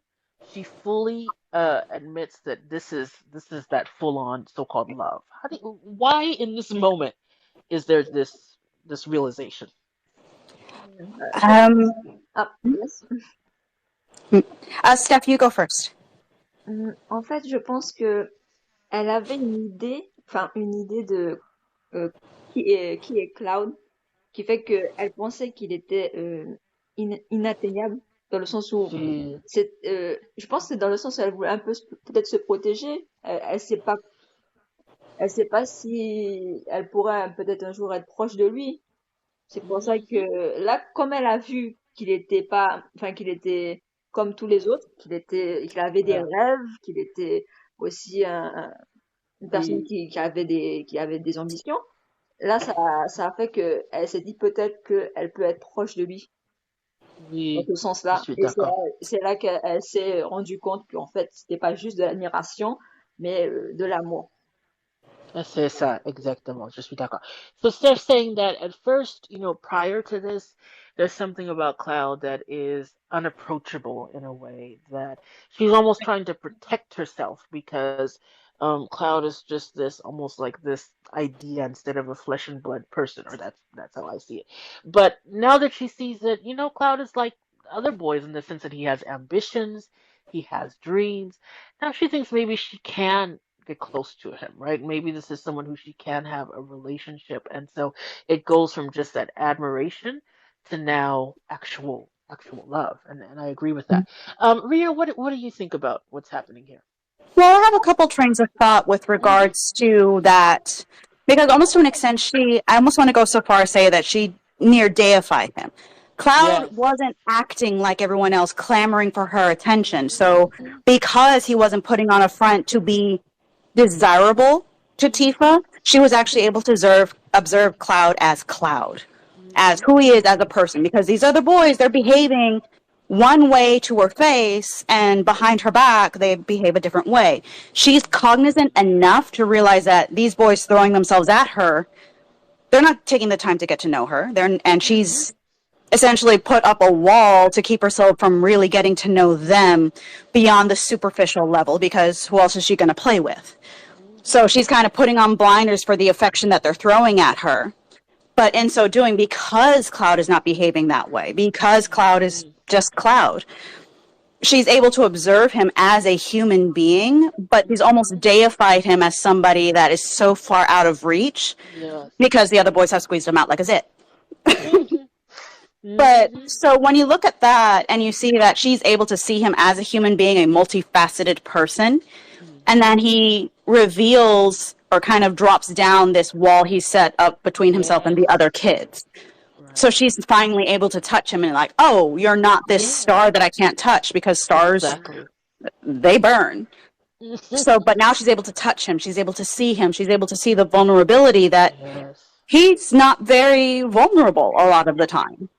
Like, he's a prickly little boy. So, and I think in so doing, because she had taken the time seeing him for him, and then realizing that maybe he might be looking at her the same way, it's not just, oh, you just want to claim me as a trophy, which the other boys wanted to do. They didn't want her for her. They wanted her because she's a pretty little doll. Right. Cloud didn't. So it made him not just a concept of, oh, maybe if I found a guy like him, it's maybe I could be with him because he is a person like me, not this perfect being that has no interest. Exactly. So I think, and that's one train of thought. The other train of thought is ultimately that she did have a crush on him. Absolutely. Because we all want what we can't have. And she spent so much time thinking about him not wanting her, even though he did. Because when she's looking away, he's looking at her. When he's looking away, she's looking at him. So they're like ships in the night, constantly missing each other. So she pretty much put him in a category of unattainable, cannot have. And it's really interesting seeing how her brain, in spite of the fact that she's teeny tiny munchkin, like within the spectrum of her understanding, trying to unbox that, reevaluate what she put into the box, and then is recategorizing everything, because she has a very categorizational mindset. Like, this is this, that is that, this is that. And it's an interesting view into Tifa's mind beyond just how it relates to Cloud, but how she relates to others. She portrays herself in a certain way because that is how she's supposed to behave. And then she'll put up blinders and just deal with people on a superficial level because she has to behave X, Y, or Z way. Cloud is okay with her going outside of her bounds. At least we get snippets of that. So it's very much this boy he's great. Like, I can see him as a person. He actually likes me. Or she's asking, does he actually like me? And she, in turn, is allowing herself to like him back as more than just an idea or a concept. Right. Yeah, I do agree. And that's how I see it, that I think that term admire is interesting that they use, because I see it as admire, as you said, the way, I keep saying a beautiful painting or maybe a sunset, there's something detached. You're just almost awestruck by the beauty of something, and you're watching it from afar, you're not interacting, you're not having a relationship. So I think initially Cloud was untouchable, as we already said. She put him on this very high pedestal, right? And you don't, as he said, you don't necessarily have a relationship with a god, you admire, right, that person from afar. Exactly. But I think, like you said, this really humanized Cloud for her. He's now flesh and blood. He's beautiful indeed still, but he is a person. He is a boy, and you can have a relationship with the boy, right? You can interact with the boy, and so I think he does become tangible for her in that moment. But I think this mirrors something that we're going to see moving forward into the games, etc., which is that Tifa wants Cloud for Cloud. That is why Yes, Tifa likes Cloud, because he's Cloud. Not this idea of exactly, him being a hero. It's not because he claims that he's going to go off to Midgar and become big stuff that she falls for him. Because we see in exactly, Tifa's mind, everyone has told Tifa that. That is not special. If that's all she wants, she could have had that with anyone. It's exactly, actually that in that moment she sees, oh, Cloud's a person like everyone else. He's not this untouchable thing, and that exactly. actually, means that she can actually have some real genuine feelings, and we see that I think through the whole game. That Yeah, Cloud has in his mind this idea of what he needs to be to get Tifa's attention, and all he needs to be is Cloud, which is part of why I love exactly, the relationship. She wants Cloud for Cloud, and as you said, it's the opposite. A lot of exactly, people want Tifa for the superficial. Cloud wants Tifa for Tifa, everything that she exactly. has, and that's And why I they could are even, meant yeah, to be. And so, exactly. I yeah. can actually go even farther than that. Mhm. Mhm. Throughout, it's more than just in Traces of Two Paths. If you Mhm. watch the progression of their relationship as children, he was this unattainable thing, and he is Mhm. slowly being humanized. So she still thinks the world of him, but Mhm. he's going from this. He survived things that should have killed him. Oh yeah. And she views him as infallible. She views him as Mhm. powerful. Like, there's a reason why she wanted him to come back as her hero, and that's because she's Mhm. held him in such high Mhm. regards. Mhm. It's more than just any, like, trying to fish for some semblance that he'll come back. Mhm.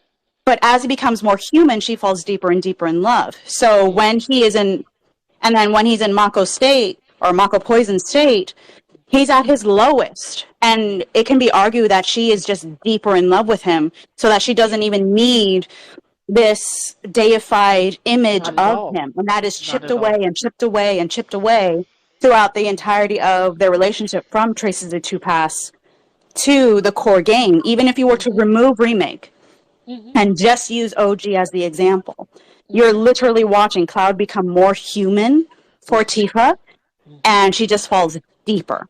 Whereas on the flip side, Hmm. Cloud is almost deifying Tifa. So they're kind of still going Yes. in the reverse. And Mhm. then she becomes humanized in Advent Children. Mhm. So that's kind of like them meeting in the middle, that equilibrium, like, oh, you're not this goddess that can handle everything. You're a Mhm. human too. And it's very much a catching each other at their lowest and realize, I really love this person. Like, Absolutely. and it's not just love as I admire you, you are what I aspire to be, this, that, or the Mhm. other. No, no, no. It's, I really love this person. I'm in love Yeah. with this person. Because Mhm. again, being loving someone and being in love with someone are two different concepts. Mhm. And Mhm. it takes, and within OG, you have Tifa realizing I'm in love with this person, and Cloud and Advent Children reminding himself, wow, I'm really in love with this person. Because Mhm. they both are in love with each other, but they put each other on such, or hold each other in such high regard, that you're literally watching as they rehumanize each other, and they're like, oh shit, I'm really in love with this person.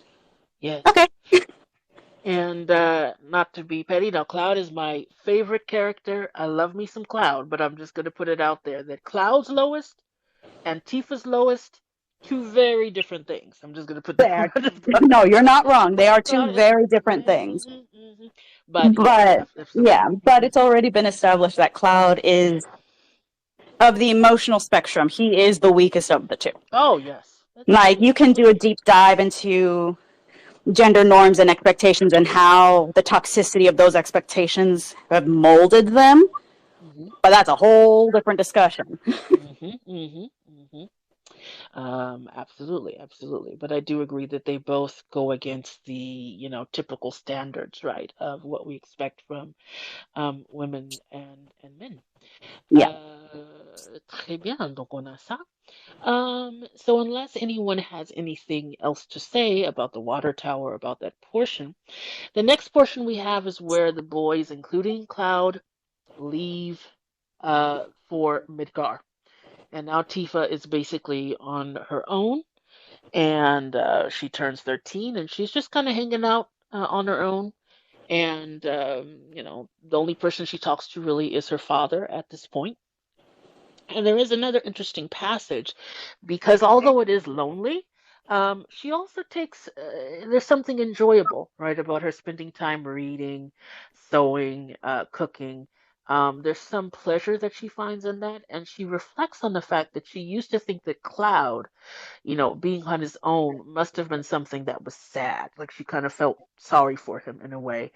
And she reflects and thinks that maybe she was arrogant. Maybe he was just doing what worked best for him.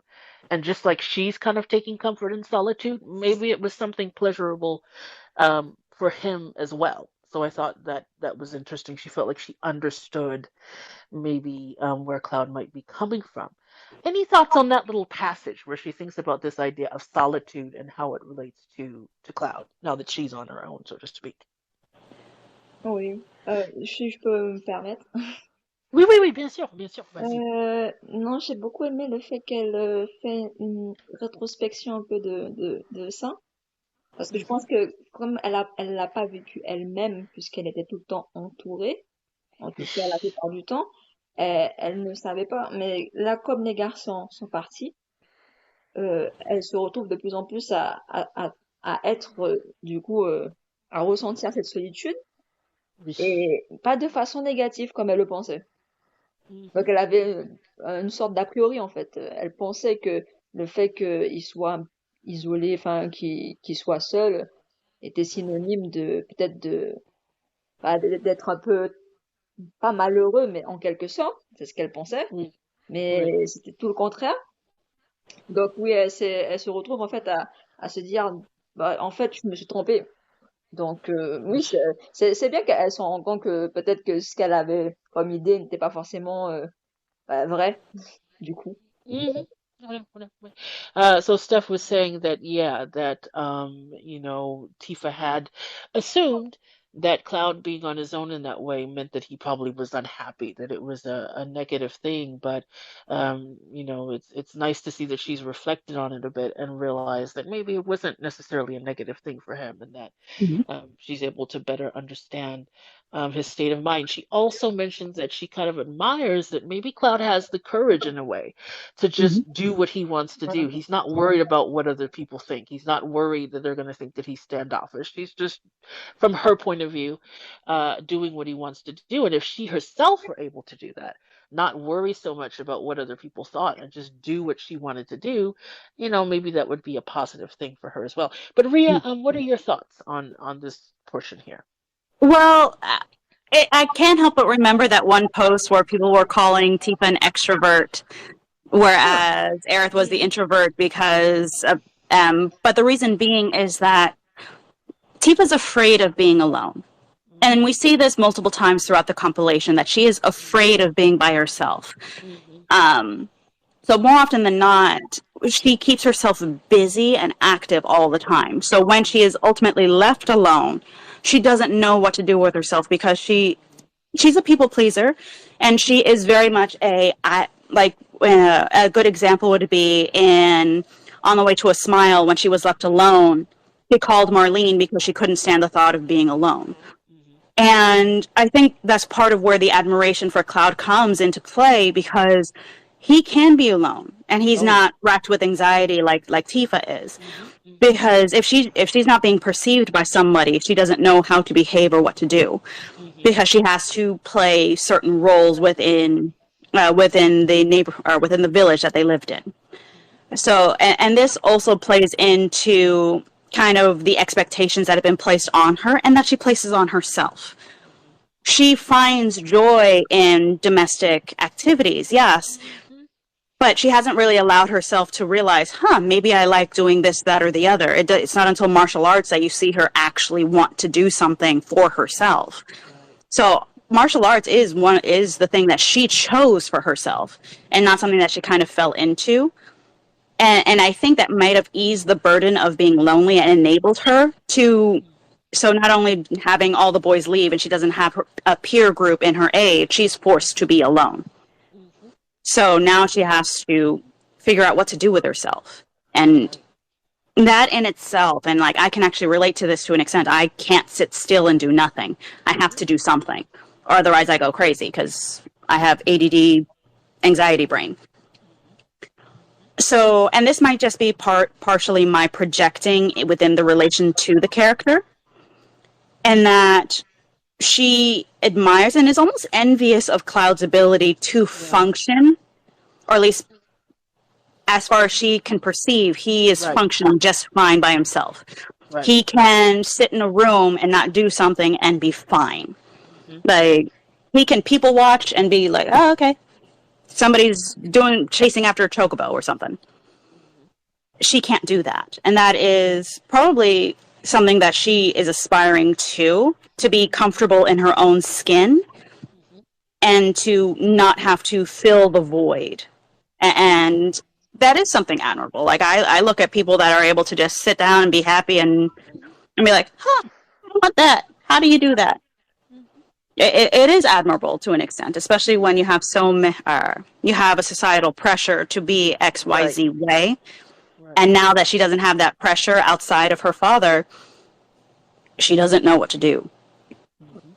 So it's very much that it's her coming to terms with being okay with being just by herself and being in her own company. And I think she's starting to realize that even at such a young age that she wants to find a way where she's okay being in her own company. Steph, tu allais dire quelque chose? Did you want to say something more, Steph? I agree with Ria. En fait, encore, je m'identifie un peu à Tifa, dans le sens où moi aussi, je suis quelqu'un qui veut faire plaisir aux gens. Donc, je me comporte d'une certaine manière pour pas avoir à les vexer ou faire des choses qui, même si ça me dérange pas de le faire, je le fais, mais en fait, je suis pas autant excitée de faire la chose.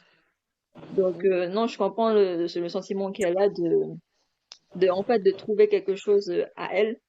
Elle n'avait pas le temps de se dire, ah, elle peut peut-être faire ça parce qu'elle aime ça et pas parce qu'elle veut faire plaisir aux gens. Et c'est bien qu'elle s'en rend compte. Oui, c'est ça. So Steph's saying that she also can identify with Tifa, that side of Tifa where she wants to please people, where she kind of prioritizes what she thinks they want instead of thinking maybe about what she wants to do. It may not always be that she's forcing herself to do things that she hates, but it might be something that, well, she'd be okay not doing, and she pushes herself to do it because, you want to make people happy, you don't want to make them unhappy. And that it's this thing about trying to figure out what sorts of things you want to do. So her having this time alone gives her that opportunity to maybe start thinking about, what do I want to do? What are the things that I want to do, not because someone else expects it or because I'm concerned about external concerns, but what I want to do for myself, right? This kind of opportunity. Exactly. Because she falls into things and realizes belatedly that she wants them. Like with Cloud, she realizes belatedly that she wanted him. With martial arts, she realized belatedly as it's being handed to her, oh, no, I want this. The bar, she realized belatedly, she fell into it, and it wasn't until it was about to be taken away that she realized, oh, I wanted it. She's allowing herself to want things. And I think part of her character growth is realizing and fighting for what it is that she wants and allowing herself to do so. For sure. And you did bring up martial arts, which brings us to our next part where she meets one Zangan, right, who is a martial artist who has created his own sort of style of martial arts. He has several manuals detailing the techniques, and he comes upon Tifa and decides that he'd like to make her his disciple. But he's always on the move and ends up having to leave, so he gives her a manual, and Tifa starts studying that manual with his various techniques. At this time, she also starts to teach the elders of the village some of the more exercise-oriented techniques that promote longevity. And I think this is a really important moment in Tifa's life. So can we talk to this, her encounter with Zangan, and the importance of martial arts in Tifa's life? What do you think about this portion here? Steph, oui, I can talk. Oui, oui, Ah, Steph, vas-y, vas-y. moi, j'ai beaucoup aimé cette partie assez détaillée quand même. On a pas mal de, je sais pas quoi, ça s'attend sur combien de mois ou d'années peut-être, je sais plus trop. Mais Oui, vraiment, je là, crois. on a l'évolution en fait de tout ce qui est ses entraînements, tout ce Mhm. qui fait qu'elle elle apprend en fait les arts qu'on lui a transmis. Donc, Oui, j'ai vraiment aimé cette partie-là et la rencontre aussi. Je pense que Zangan est vraiment un personnage intéressant et qui a appris aussi beaucoup de choses à Tifa. J'allais presque dire au même niveau que son père, qui est bon, c'est quand même oui, une autre figure en fait paternelle qu'elle a voilà. dans sa vie et qui, je pense, lui a fait beaucoup de bien. Franchement, le fait qu'elle apprenne à, c'est pas juste à se défendre ou quelque chose comme ça, mais des leçons de vie en fait sur elle-même Mhm. et qui était Oui. très intéressant. Je suis d'accord, c'est ça. So Steph really likes this portion here about Zengin, who she says is another paternal figure in Tifa's life and really teaches Tifa a lot because it's not just about the physical, he really puts the emphasis on the mental. There's life lessons involved here, and Tifa learns also about herself. So Zangan really is a really positive influence in that way that goes beyond just the martial arts, really. And I definitely agree with that. He Mhm. definitely puts the emphasis on that the real challenge is mental. You have to Mhm. learn to control yourself, yourself, and your emotions, etc. That's the enemy. That's what you have to master in order to be able to probably master life in general, but also even martial arts, which Yeah. is interesting. Ria, what are your thoughts about this portion with the Zangan? Well, I actually have mixed feelings with regards Mm, to her relationship with Zangun, mm, mostly because now, with for the positive, mm-hmm, um, Tifa, when she tried to rescue him in this adorable scene, like she's like doesn't know if he's like a kidnapper or trafficker or what have you. She's still mm-hmm, trying to rescue him when everybody else is just passing by. mm-hmm, She Zangun sees the initiative within Tifa, and beyond that, Tifa fought to be his student. She argued with her dad. She fought to to practice martial arts, and she in turn imparted that wisdom to others. mm-hmm, This is kind of something similar that Yuffie does as well. So that this is kind of similarity between the two of them, where the act of movement is a form of self care. Like how when you're in a bad state, you go to the gym or you do some yoga. Like mm-hmm, movement and focusing on the here and the now and your own body and what it is and isn't capable of. That is an amazing thing, and Tifa thrived. And I feel as if, and this is one of those instances where it's alluded that Tifa has been a very agreeable child up until that point, mm-hmm, and then she squared up against her dad, being like, "No, I want this," right. and her dad had no choice but to be like, "Okay, you want this? Let's do Mm-hmm, this," kind of thing. mm-hmm, And it is another masculine presence in her life. She doesn't have a lot of maternal influence right. outside of Claudia, Mm-hmm. which the shipper in me is all like, "Oh, that's so sweet. Your mother-in-law has already adopted you. You're her daughter-in-law. There's no getting away from this. You pretty much you're betrothed. Just accept it." Um, Uh, so it's just I feel as if Tifa was rewarded for fighting for what she believed in. mhm, So she kind of had that positive reinforcement, and she was also validated in her actions. And I think that kind of validation goes very far. Like, people thrive on positive reinforcement. of course. She received that positive, hey, you did good, for something she did for herself. Hmm. So it was that reminder that, hey, it's okay to do what you want. Hmm. And she wasn't being penalized for it. Right. So now to the negative. I can't help but bring real world influences and Okay. mentality forward. Women are not allowed to be angry. And we are not allowed to express anything other than smile and just nod along and agree. So while I understand where Zangan was coming from, he's still coming at it from a man's perspective. How long did it take for Tifa to actually express that she is upset within the context of the compilation? Because she's not allowed to express a negative emotion or be angry. It took her kids being in danger before she finally snapped at Cloud to say, hey, I'm pissed off and this isn't okay. You're not the only one that's suffering. Right, and having children. Exactly. And women as a whole, like, we get crucified for throwing a tissue because we are not perfect, happy little angels. I mean, how many times are we told on the street, smile?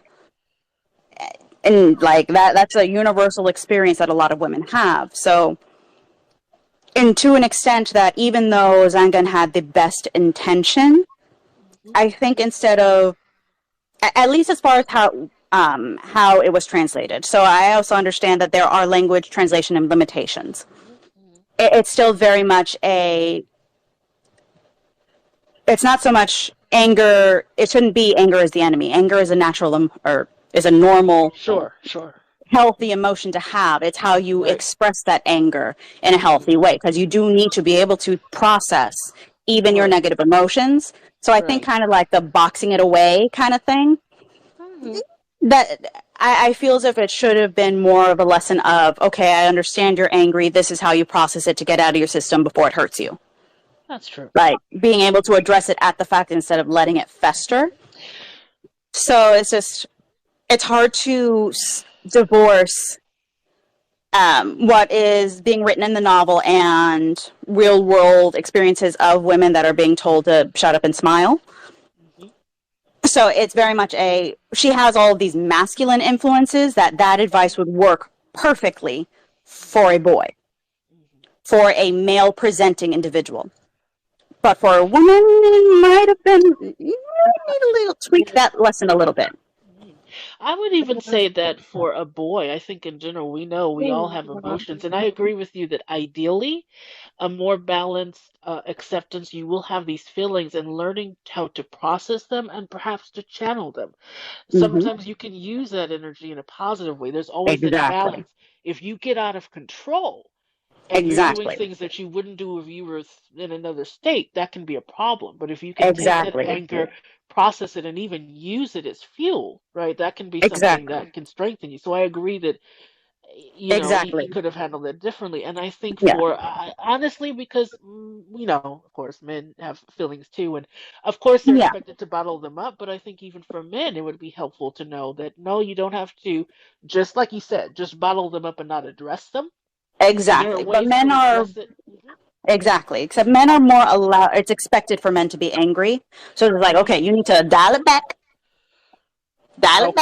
Just a smidge. Now, it's the difference between a protest and a riot. Like, a protest is a lot of angry energy, but it's still being put to a positive front. But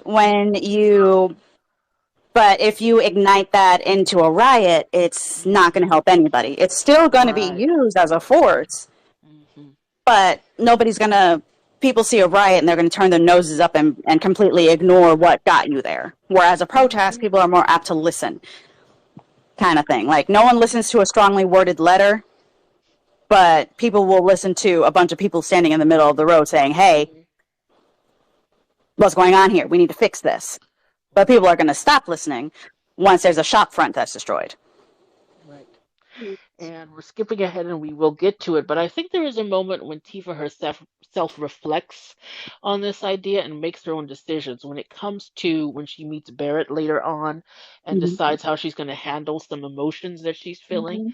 I think that is a moment where she comes to realize that, Zangan said one thing, but it's not that black and white. There are some other things to consider. So she's introduced to a lot of gray. Yes, exactly. That she comes into her own. Oui, Steph, oui. Je voulais juste dire, en fait, je pense que au niveau de l'art martial, en tout cas, ça fonctionne bien dans le sens où il faut canaliser sa colère. Oui. Sinon, on n'arrive pas. Si on est trop en colère quand on se bat, ça peut nous pénaliser. Ça, je Well, suis d'accord, c'est vrai, mais sauf que dans les moments de vie qu'on peut même voir dans yes. le livre, ça lui porte préjudice en fait de ne pas se mettre en colère. Parce que Oui. si elle l'avait fait avant, les situations auraient été débloquées beaucoup plus vite. C'est Mhm. vraiment dans des cas extrêmes où quand elle était en colère, elle regardait son bracelet. Elle s'est dit, il faut que je pense à ce que Zangen m'a enseigné. Mais je pense Oui. que là, elle aurait peut-être pas forcément dû écouter ses C'est enseignements. ça. Et C'est ça. je pense que c'est symbolique aussi qu'à un moment, à la fin de sa partie à elle, Ah oui. ce Mhm. bracelet se brise.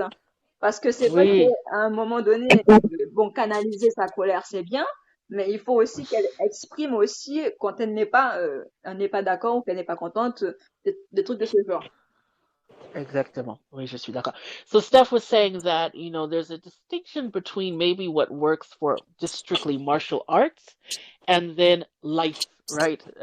So for martial arts specifically, it might be true that being very controlled, and we saw this when Tifa is sparring with Zangan, that if you're too angry and you're not focused, it can be a problem. It can Yeah. affect your abilities negatively. But in life, there's more nuance, right? And there have been times when Tifa takes Zangan's advice to heart, but maybe too much in some really extreme Yeah. situations where her acting on her anger would have been advisable. It would have solved some issues much more quickly. It would have avoided some strife, so to speak. And so in Yeah. real life, like Ria Pun was saying intended. as well, it's more nuanced, and you don't always want to just tamper down that anger. Sometimes you're feeling anger for legitimate reasons. And Steph also mentioned, again, skipping forward a bit toward the end there, there's this bracelet, right, that Zangan has given Tifa, and he tells her, whenever you're feeling overwhelmed with these emotions, and you need to, bring yourself under control,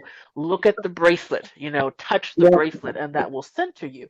But at the end, as we'll get to later, this bracelet breaks, right, and falls to Yep. the ground. It's kind of symbolic, maybe, of Tifa letting go of that sort of black and white idea that you always need to control your emotions. There's a balance Exactly. you can find.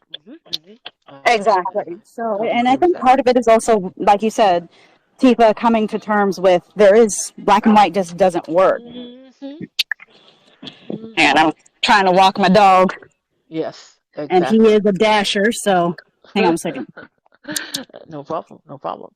But so we have that, and basically, Zengen comes back intermittently, and they actually end up going through all five, right, of his manuals. So Tifa progresses nicely there, and Zengen leaves once again, but he lets Tifa know that supposedly in 6 months, if when he comes back, she's able to at least get one hit in, then he will teach her everything that he knows, the super duper secret stuff. And also they will work on developing Tifa's own style. Right, so that's something that Tifa begins working toward, and he leaves. However, at this same time, monsters start showing up. Right, so there are some Yeah. issues, and eventually Shinra agrees that they're going to send down a team, and this team is going to include some soldiers, Yep. meaning members of this elite group known as Soldier. Now, of course, Cloud presumably went to Midgar to become a part of Soldier. So Tifa is wondering, am I going to see Cloud? Right. Yep. Because at And, no point does she question whether or not he's going to get in. It's no, he's right. getting in. Right, exactly. So there is a little exchange between Tifa and Cloud's mother, who is Claudia, and they discuss this idea. Tifa, basically asks Claudia, "Do you think that Cloud's going to maybe be here?" Can we speak a little to that? What happens in this exchange between Cloud's mother and Tifa when they're discussing Cloud? Steph, tu as des pensées sur ça? Ah oui, oui, il y a un malentendu entre, Ouais. entre la mère de Cloud et Tifa, dans le Mhm, sens où Tifa, enfin, puisque Cloud lui a dit qu'il allait à Midgard pour devenir un soldat. Donc pour mhm, elle, c'est sûr que quand elle le verra, c'est ce qu'il fait en fait. C'est la voie qu'il a choisie. Donc quand oui, elle entend qu'il y a il y a une patrouille qui vient et des soldats oui, présumément qui arrive, bon, elle se dit qu'elle va peut-être voir Cloud. Voilà. Et pour elle, c'est normal de demander des détails à sa mère, à la mère de Cloud sur ça. Mais elle n'est pas au courant. En fait, elle ne savait pas que c'est ce que Claude avait décidé de faire quand il partait à Non. Midgard. Je pense que je sais pas si elle lui a dit qu'il voulait être dans l'armée ou juste. J'ai cette impression, mais il n'a pas précisé Oui, il a pas qu'il voulait faire précisé. partie du soldat en particulier. Je crois que c'est ça. C'est ça. J'avais cette impression. Donc, elle se pose des questions, mais pourquoi tu parles de soldats en fait parce qu'elle n'est pas au courant de ça. Elle sait même, Oui. elle dit hein, que son fils ça ne lui viendrait même pas à l'idée d'informer, voilà, de lui dire quand il arrive ou pas, s'il doit Voilà, arriver à Nibelheim. Donc ça c'est ça. l'étonne. Et du Oui, coup, effectivement. après ça, elle lui explique, mais Claude, il devait devenir un soldat, c'est ce qu'il m'a dit et tout ça. Et elle dit, ah, il t'a dit ça. Ouais, Dans le sens, là, je pense qu'elle se rend compte que Claude lui a dit quelque chose à Tifa qu'elle ne savait même pas. Donc, ça voilà, me fait réfléchir, en fait, sur peut-être c'est ça. pourquoi il l'a pas dit à sa mère, du coup, à elle. Oui. Et à Tifa, et elle est étonnée, elle tease un petit peu à la fin. C'est ça, c'est ça. Exactement. So Steph was saying that, Cloud and Tifa have this exchange, and Tifa's asking Claudia, well, since they're going to be soldiers in this group, do you think that Cloud's going to be there? Now, Claudia, I think Steph and I were talking about probably, it looks like Claudia knew that Cloud was going off to join the army, so to speak, to join Shinra in some way, but not specifically that he wanted to join Soldier, which again is this elite group. So when Tifa keeps talking about Soldier, Claudia's like, what does this have to do with Cloud? And Tifa explains that, well, Cloud's gone off to join Soldier. So we learned that Cloud didn't share all this detail with Claudia. He only shared it with Tifa.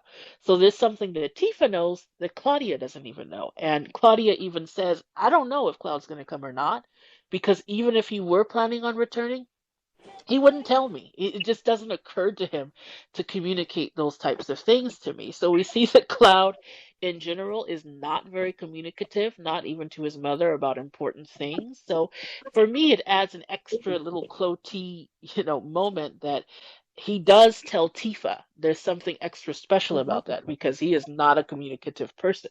So Nope, he's only he's not. shared this with Miss Tifa. What do you think about this exchange, Ria? I found it like adorable doesn't quite put it Right, to terms right. because not only are we revealing that it's the start of Cloud trusting in Tifa like a confidant, it's also very much a mother knows kind of thing.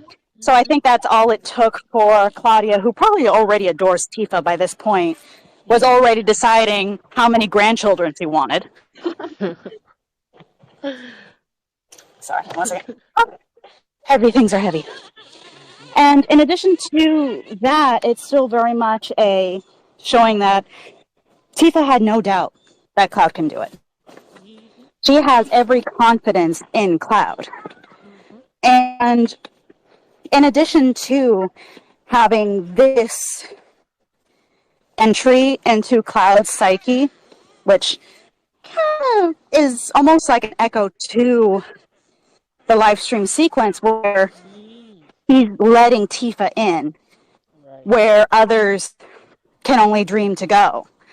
And while in Traces of Two Past, sorry, I'm out of breath, it's hot as hell over here,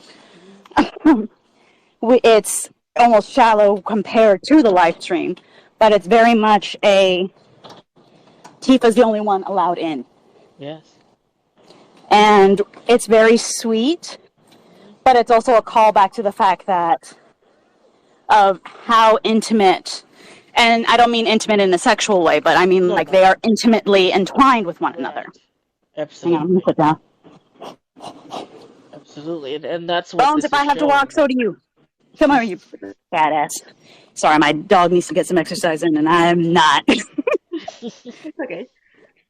But I think it's also, again, it's also establishing more than just the faith that Tifa has in Cloud or how much he's let her in, but it also showcases that it wasn't that how she felt under the water tower or over the water tower was not fleeting.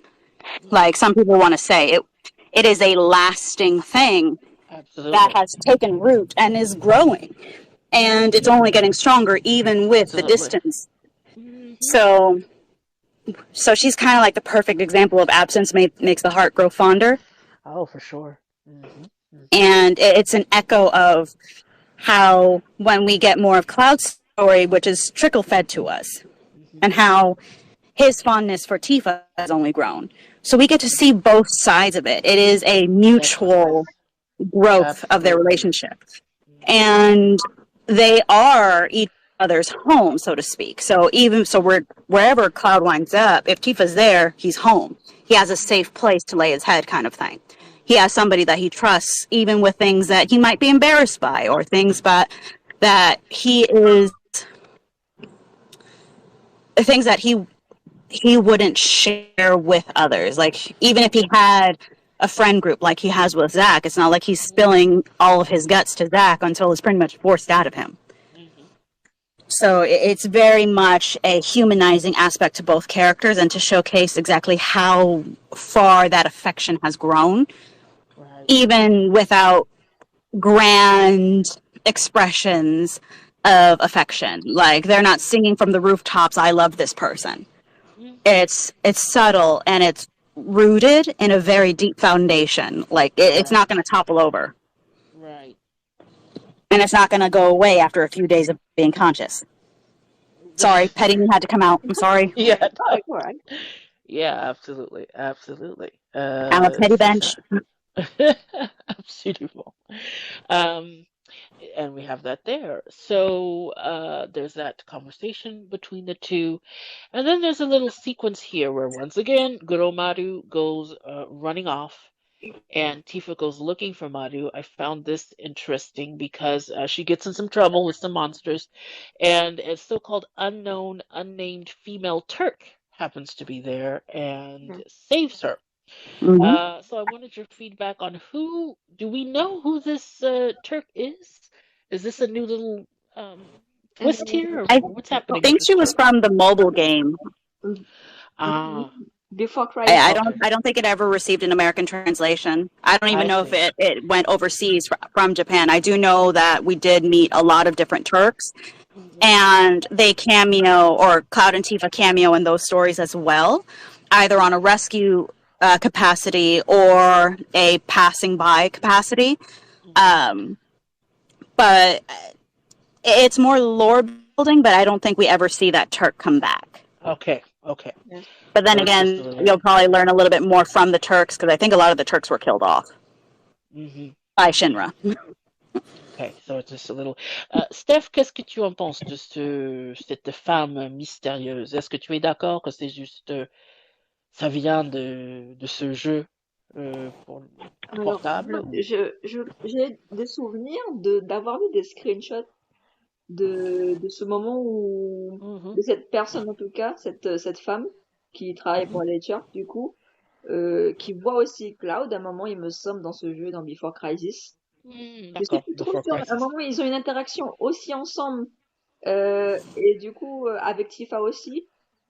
Après, je sais plus s'ils ont donné un prénom, exact. S'il y avait un Ah ouais, prénom aussi, je sais plus du tout, mais je pense que bon, je vais faire des recherches plus tard pour ça, pour voir, mais ouais, oui, d'accord, c'est bien cette personne-là. Donc, on a déjà un petit, on va dire, c'est un caméo. Et je vois que d'accord. Nojima, il a connecté tout ça, hein, puisque quand même, il Voilà, y a la compilation du coup, et il a c'est ça. essayé de relier un petit peu les différents D'accord, jeux avec le roman du coup, pour que ça colle. voilà. D'accord. Très bien. So yes, Steph's agreeing. This mobile game that we reference is called Before Crisis, and there is some interaction between this unknown, maybe even unnamed, female Turk. She interacts a little bit with Tifa, interacts a little bit even with Cloud, and this was probably just Nojima, just giving a kind of a wink to that little moment, and and bringing in a moment because we have what's known as the compilation, right, which is not just the game, the original game itself, but its remake, its Advent Children, the mobile game Before Crisis, and there's been an effort to kind of bring all of that together. And so this may just be his attempt at doing that, almost having a little Easter egg here referring to Before Crisis. Voilà, je vois. Très bien. And then we have a moment where Tifa is, of course, assigned to be the guide for this Shinra group that's coming. At the time when it happens, she sees that as kind of flattering, right? That she's been chosen.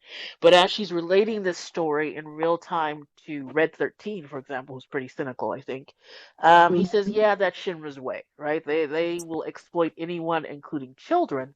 And she says, yeah, I wish I had realized that at the time instead of just seeing it as something positive. But to herself, she thinks that even if she had realized that, she probably still would have agreed to be a guide in the hopes of seeing Cloud. Just if it meant she could see a bit of Cloud, she would have still done it. And that's another note that as far as how she's relating this story to her companions, there are portions that she is saying to them out loud, but there are certain things that she's not sharing with them that she's thinking to herself. So in that way, we, the readers, are privy to some things that she's choosing not to share with the rest of the group, which is Yeah, interesting as well. Voilà. agreed. It's a good showcase of her relationship and her bonds with other characters within the compilation, not just how she relates to Cloud, but also how the different relationships are forming independent of their romantic interests. Because Nanaki is essentially a confidant to everybody because he does appear older than his years, whereas when Nanaki is with Yuffie, he gets to be a teenager. He acts like the brother to Yuffie. So you get to see how, like, for example, like using Nanaki as the example, with Vincent, he's almost like a little kid looking up to somebody who's older, hanging on their every word. Whereas with Cloud and Tifa, Nanaki almost, I would go so far as to say he views them as his equal, like intellectual equal. Whereas with Yuffie, he gets to behave like a silly kid. So it's interesting to see how those relationships form, but it also showcases how deep the bond goes between her and Cloud versus everybody else. Because she is always holding back a part of herself, Right. even when there's no fear of judgment, even when there's no That's right. fear of retribution, or just Right. she just keeps parts of herself to herself as a way of guarding it. So it's not just Cloud that has a precious secret that no one can know. Tifa does as well. Right. And I And see. yeah, Sorry. no, I was going to say that it's just beautiful inter-character personification, because no two relationships, regardless of what identifier you use, is going to be the same. Definitely, and that's a commonality I see between Tifa and Cloud. I feel like they're both quite restrained and reserved. They have, I think, both of them a lot going on internally, but they're not going to just share that with anyone. And I think that's something that's not likely to change. I don't see that as a fault. That's just their personality. Some people are very open, but some people aren't. And like you said, they want to keep certain things for themselves. And they're both very guarded and protective in that way. So once again, it just enhances the fact that not only that they have that in common, so that's something that they share, but that they do feel comfortable, sharing with each other in a way that they just don't share with anyone else, right? They have this sort of exclusive access to each other in many ways. Yeah, almost like what's a good comparison? Are any of you familiar with The Mask of Zorro? Yes. Okay, so in the movie, like when Zorro, the character played by Antonio Banderas, has different rings that he's able to move into. So this ring of training, and then each ring gets closer and closer to the heart of his goals, his ambitions. It's very much that's like a visual of how close everybody is. So you have this outer ring where you'll let maybe a certain number of people in, and then you have another ring where it's just like, okay, you can get a little bit closer in, and then moving further inward, is less and less accessible to others, except for maybe that one or two people in your life. Mm-hmm. So, like, for example, Tifa and Barrett have known each other for years, and he's not privy to half of what Jesse or Aerith were privy to because he was not able to understand Tifa in the way that Jesse and Aerith were because they were her peers. They were other women that she could relate to. So they were let a little bit further in, and the amount of time is inconsequential.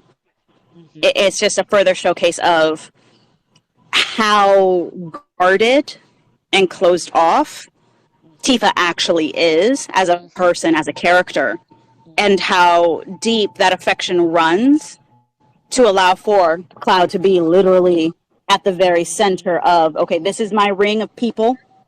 He's at the middle. Exactly. Yeah, they're at the middle for each other for sure. Absolument.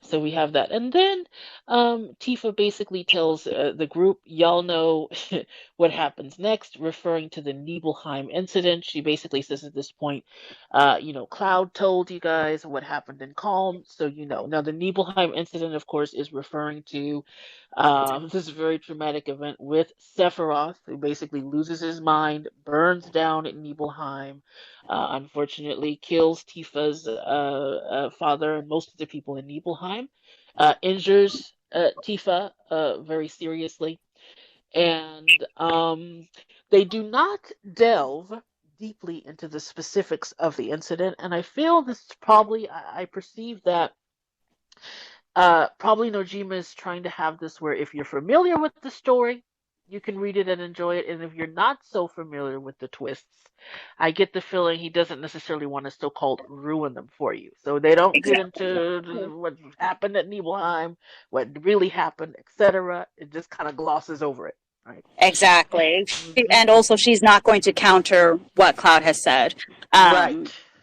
So she, which is because there's a point of contention within the fandom on as far as whether or not Tifa argues Cloud's retelling of the facts, and there are theorists, I'm sorry, that are claiming that the dialogue that's played for the trailer is her countering Cloud's retelling, when in actuality, Tifa is doing everything she can to protect Cloud, and the more she realizes something is wrong, the more tight-lipped she becomes because she doesn't know what to do in order to protect him. She is not going to counter his telling, so that probably is another reason why she's so vague in that she is not going to counter or cast doubt on his telling.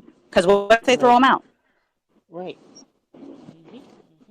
Steph, qu'est-ce que tu penses de tout ça? Comme Ria a dit, il y a tout ce débat sur le pourquoi est-ce que Tifa n'a rien dit, etc. Qu'est-ce que tu penses de cette idée de Tifa qui ne dit pas trop sur C'est pas comme ce que raconte Cloud? C'est pas comme si elle le faisait parce qu'elle voulait elle voulait blesser les gens. Hein. Voilà. C'est juste c'est sa personnalité. C'est comme ça qu'elle est. Elle essaye d'analyser avant, de dire ou de faire des choses qui pourraient avoir des conséquences plus graves. Donc elle est précautionneuse tout simplement. Après, il y a des gens qui ne sont pas réceptifs à ça et qui n'aiment pas forcément ce trait de caractère, qui voient ça vraiment de façon négative. Ça dépend des situations. C'est pas non plus quelque chose, j'allais dire, de vraiment négatif en fait. Donc, non, je comprends pourquoi elle ne l'a pas dit. Elle voulait quand même d'abord vérifier, enfin vraiment essayer de voir un peu plus. C'est vrai. En plus, je pense que les gens ne prennent pas en compte que ça fait pas beaucoup de temps. Moi, je trouve que ça fait pas beaucoup de temps et il y a tellement de choses qui se passent dans l'histoire que il n'y a pas de moment en fait où elle peut se poser et se dire peut-être qu'il faudrait que j'en parle. Donc, il faut aussi en prendre ça en compte aussi, le fait qu'il y a trop de choses qui se passent en même temps. C'est ça. Right. So Steph is saying, Tifa is not doing this out of ill will. She's not trying to be deceptive. She's not trying to hurt anyone. And it's obvious that the devs don't want it to be interpreted that way. It comes down more to Tifa's personality, right? We already know that Tifa is cautious. She reflects on things before she acts. She's always weighing, right, the consequences of what she does. So she's not one who's just going to act rashly and just speak before thinking. So Mhm. she's giving us some time to think about what she should do, also to figure out what is going on. There's confusion there to verify before she does anything rash. Steph also mentions that, not a lot of time has passed and a lot of things are happening here. There's a lot of things to consider. So Tifa doesn't really have a lot of time either to really sit there and think about it and make this definitive decision, right? There's a lot of things Exactly. happening. Uh, Exactly. Everybody's still kind of in survival mode.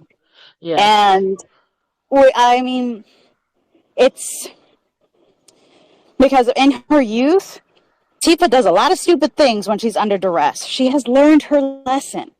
She is going to be a little bit cautious because, I mean, how many times is she going to fall off a bridge? Like, she has learned that taking that cautious step is the better part or a better action to take at this point. And while there are many that would argue this, I actually agree with that decision because we have this party that is barely glued together. The glue's still wet. It's not sticking together just yet. Any upset could literally splinter the foundation, and then where would she be? She would be forced into a situation where she lost her home again because right now that she doesn't have her tangible physical home, her home is her group of friends. Her home is Cloud and Barrett and Aerith and Anaki. They are her home right now. She is not going to recklessly endanger them or endanger her home. So it's not just retrospect, it's also fear of losing it all again. She is still traumatized. She just witnessed within I don't know how long they've been walking, but within a couple days she's witnessed the death of thousands of people that she couldn't prevent. So she's not going to risk losing somebody else, I think. So it's Right. just, I feel that it's unfair to blame her for breaking the way that he did. Because again, she's actually, like I said, using the glue analogy, she's holding him together right now. Mhm. And I think part of her is, to an extent, aware. Because if she's not with him, what's going to happen when his mind keeps fracturing? I think so. And I think she's also acting out of concern for him because to just Yeah, tell him the truth, I think she does sense that that may not go well. His sanity is hanging by a thread, basically. And we exactly. know that if she did do that, he would fall apart. But I wanted to mention on Fact's behalf, again, unfortunately, I don't know why I'm not able to give Facts, permission to speak. But I got a DM where Fax is pointing out that Tifa apparently did try to talk to Cloud in the original game, but the dialogue that explained that it happened accidentally got cut in the OG translation. So there were some translation issues Oh, apparently, ok. where at some point apparently it was addressed that she did try, but that gets lost in translation. I'm assuming probably in the English version, right? That's Yeah, always is that we always always the get way? shafted. It's always the Yeah, case, and Faxes gives the thumbs yeah, up. So yes. yeah, and I think it was that part of the cut dialogue where she was talking to Aerith with a locket, Ah, and Fax. Aerith tells her not to say anything. Was Ah, that before or after ouais. that scene? Because I know that scene was cut from the final release. Hmm. Fax or Steph, do you know anything about that? Do you know if it's maybe related to Aerith and the locket exchange that was part of that? I'll see if Fax has anything to say in the. Après, je sais Let pas me si see. elle parle de ça, de Oui. ce moment où avec Iris et Tifa qui sont au village de Zack à Gongaga du coup, Mhm. où ils ont cet échange, enfin c'est des scènes qui n'ont pas été utilisées du coup, où elle se demande, enfin que Cloud a des réactions quand même vraiment étranges et là elle parle du fait de peut-être pas en parler tout de suite, enfin de pas le confronter à ça maintenant. Je sais pas si elle parle de ça en fait, de cette scène qui a été coupée. Donc, tu disais qu'il y a une scène, c'est entre Eris alors et Tifa, où Eris dit, bah, il faut pas en parler tout de suite, c'est Oui, ça? c'est ça. Ah, Elles, d'accord, mais elles se ça a concertent été et coupé. elles sont d'accord sur le fait qu'il faut pas le Ah, confronter à ça. okay, so two things to say. I'm going to relay what Fax has to say after, but Steph is saying that maybe there's an exchange apparently between Eris and Tifa where they agree together. They both can sense that Yeah. something's wrong, but they both agree, let's not say anything just yet. Yeah. And they actually together agree. So that was cut. Now Fax also is saying that she's referring to this monologue, when Tifa's monologue when she finds Cloud at the train station. She says that every time she tried to bring it up, Cloud would pull away from her. So Okay. at Yeah. some point, Tifa Then. reflects herself that, she would try to bring it up. And we do see that in remake even, But she right? did try Yeah. to talk to him in the remake too. Uh, Yes, Yeah. in and a he was room. evasive, right? It's Yeah. I think it's the same. Yeah, yeah, Yeah, I and think so so too. And I think that's part of the devs trying to kind of hammer yes. in or to absolve Tifa of this guilt that certain subsets of the fandom try to cast onto her. Because I do remember that there was the discussion and she was reaching out to somebody. So, because Aerith is essentially everyone's confidant by this point because of that ethereal presence that she has at certain points of the game. So it very much feels as if like they're trying to absolve her of guilt to make it so that there's absolutely no question Tifa did the right thing. Yeah, Um, exactly. but yeah, I do remember there were a couple cut scenes, hmm and I feel robbed. I was bamboozled. I want the Yes, rest so of the maybe story they that I will missed out on. rectify some of that. And I wanted to mention that we do have Lydia who has joined us and who has speaking rights. So if you'd like to chime in, Lydia, feel I'm free. so sorry. I meant to come in like 2 hours ago, but I Oh, no problem. overslept. We're still talking. We Yeah, I still was like, got oh some no, ways did I to miss go. So it? you still. I wanted to mention that Fax said that she agrees with Ria that a lot of these things that were single sentences in context are now entire scenes. So I think we're referring to remake here. That little things that were just a little sentence they've expanded into whole scenes to really make it clear. I think Yeah, clear up some misunderstanding. Nice. yeah. And I mean, sorry. Hang on just a second. Let me mute myself right quick. Mhm. Carry on, and I'll be back. Sure. So right now, Lydia, we are going through, making our way slowly through this story, and we've gotten to the point where the Nibelheim incident is referenced. Things go poorly, as we know.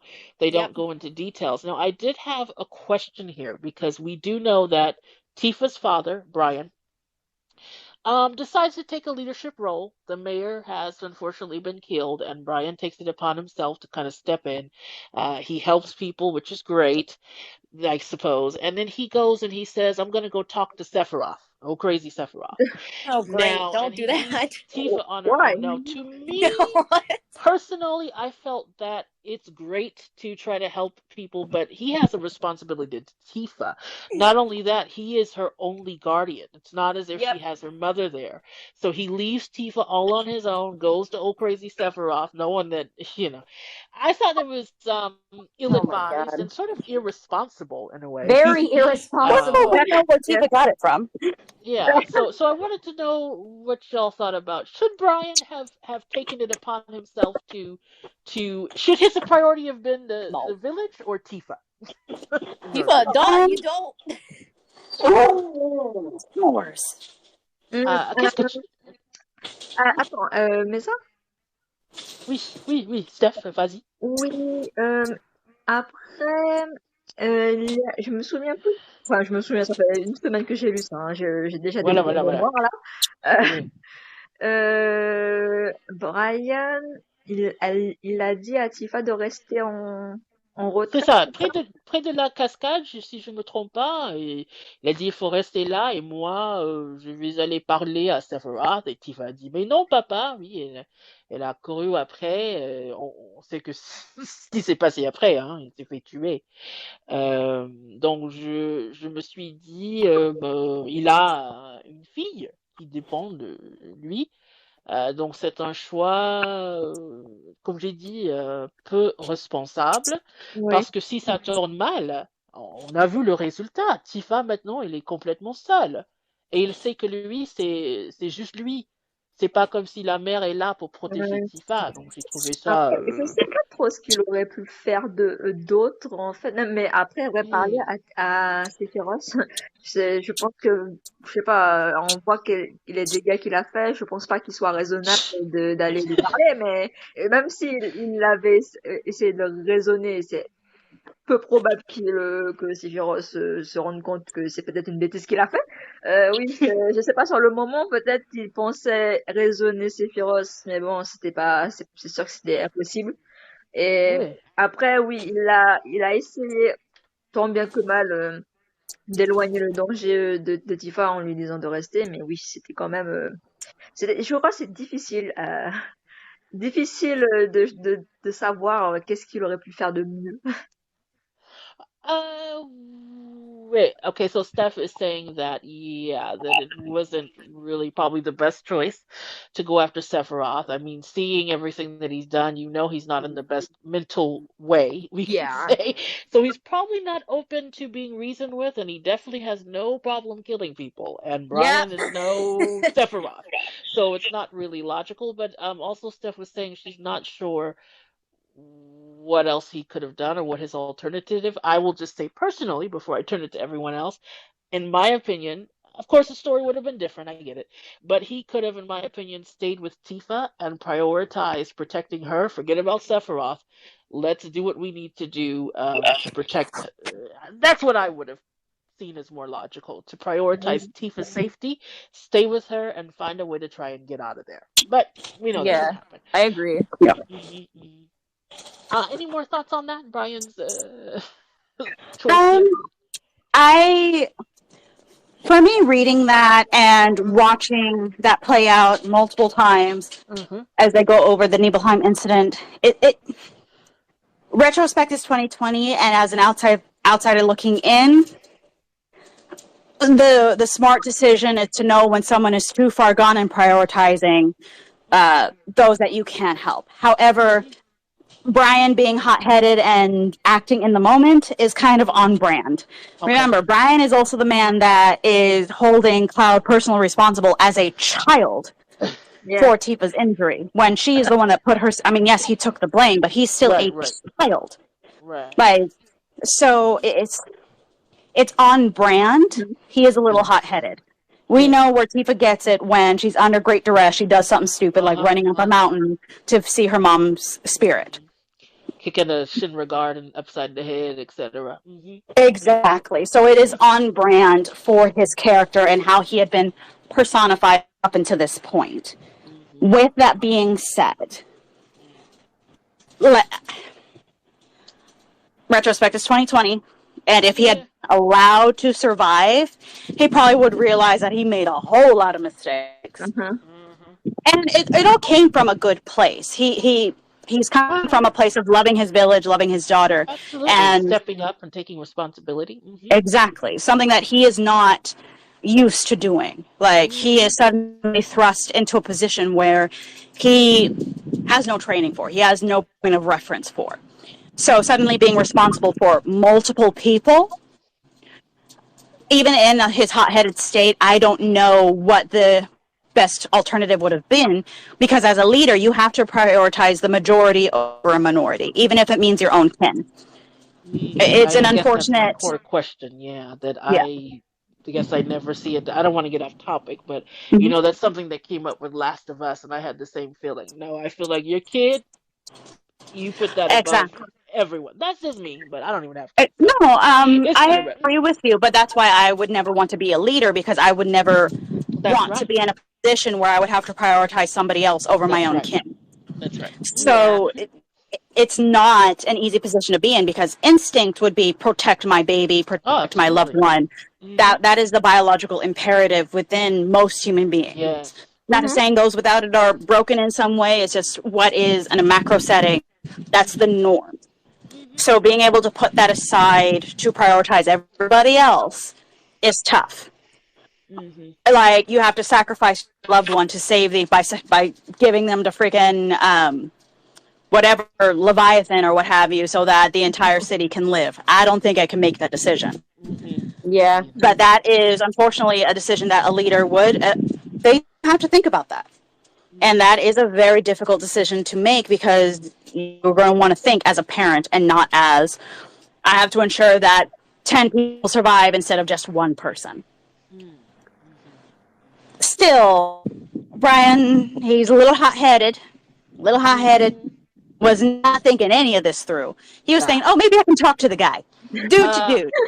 Do you not see what's going on around you, my man? He just burned down It's your whole like, village, dude. dude, like, thinking he can negotiate, and it's just like, no, people do not negotiate with terrorists. No. Yeah, he literally. Yeah, prioritize getting the surviving, like, deep in the mountains. Like, you have a better shot with the monsters than you do with crazy dudes with a sword and a god complex. Like, they know the surrounding terrain. They can hide somewhere. Prioritize life. So That's what I'm thinking. But, you know. Yeah, I think Brian's hot-headedness is ultimately what was his undoing. Oh, for sure.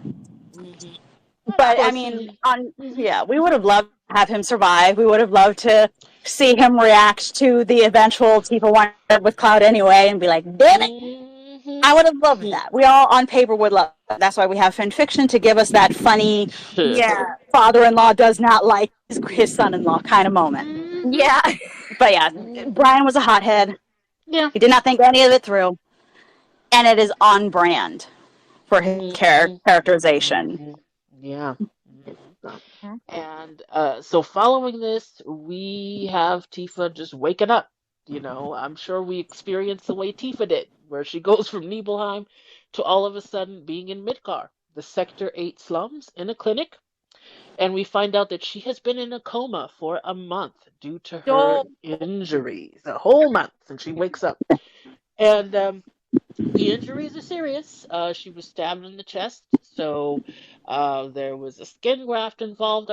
I believe there's some sort of metal rod. Is that correct? That was, was inserted, for lack of a better word there. So there was extensive work. She's in extreme pain, but she is alive. Now, unfortunately, she has incurred medical fees. Hefty medical fees. And so she starts off. Capitalism. Yes, and she's only 15 years old, coming from Nibelheim, not a penny to her name. And already has hefty fees. So we have the doctor, Damine, I believe is her name, female doctor, her son, Rakesh, kind Rakesh, right, who goes and gets Tifa settled once she's semi-ready to go back out into the world. He helps her get a fake ID, he helps her with lodging, and he gets her a place to work. So a question, we learn some things as we go along, but in this initial portion, what are our impressions of these new characters here in the slums? We have the doctor, we have Rakesh. Do you recall, for those who, read this here, what was your first impression of these characters?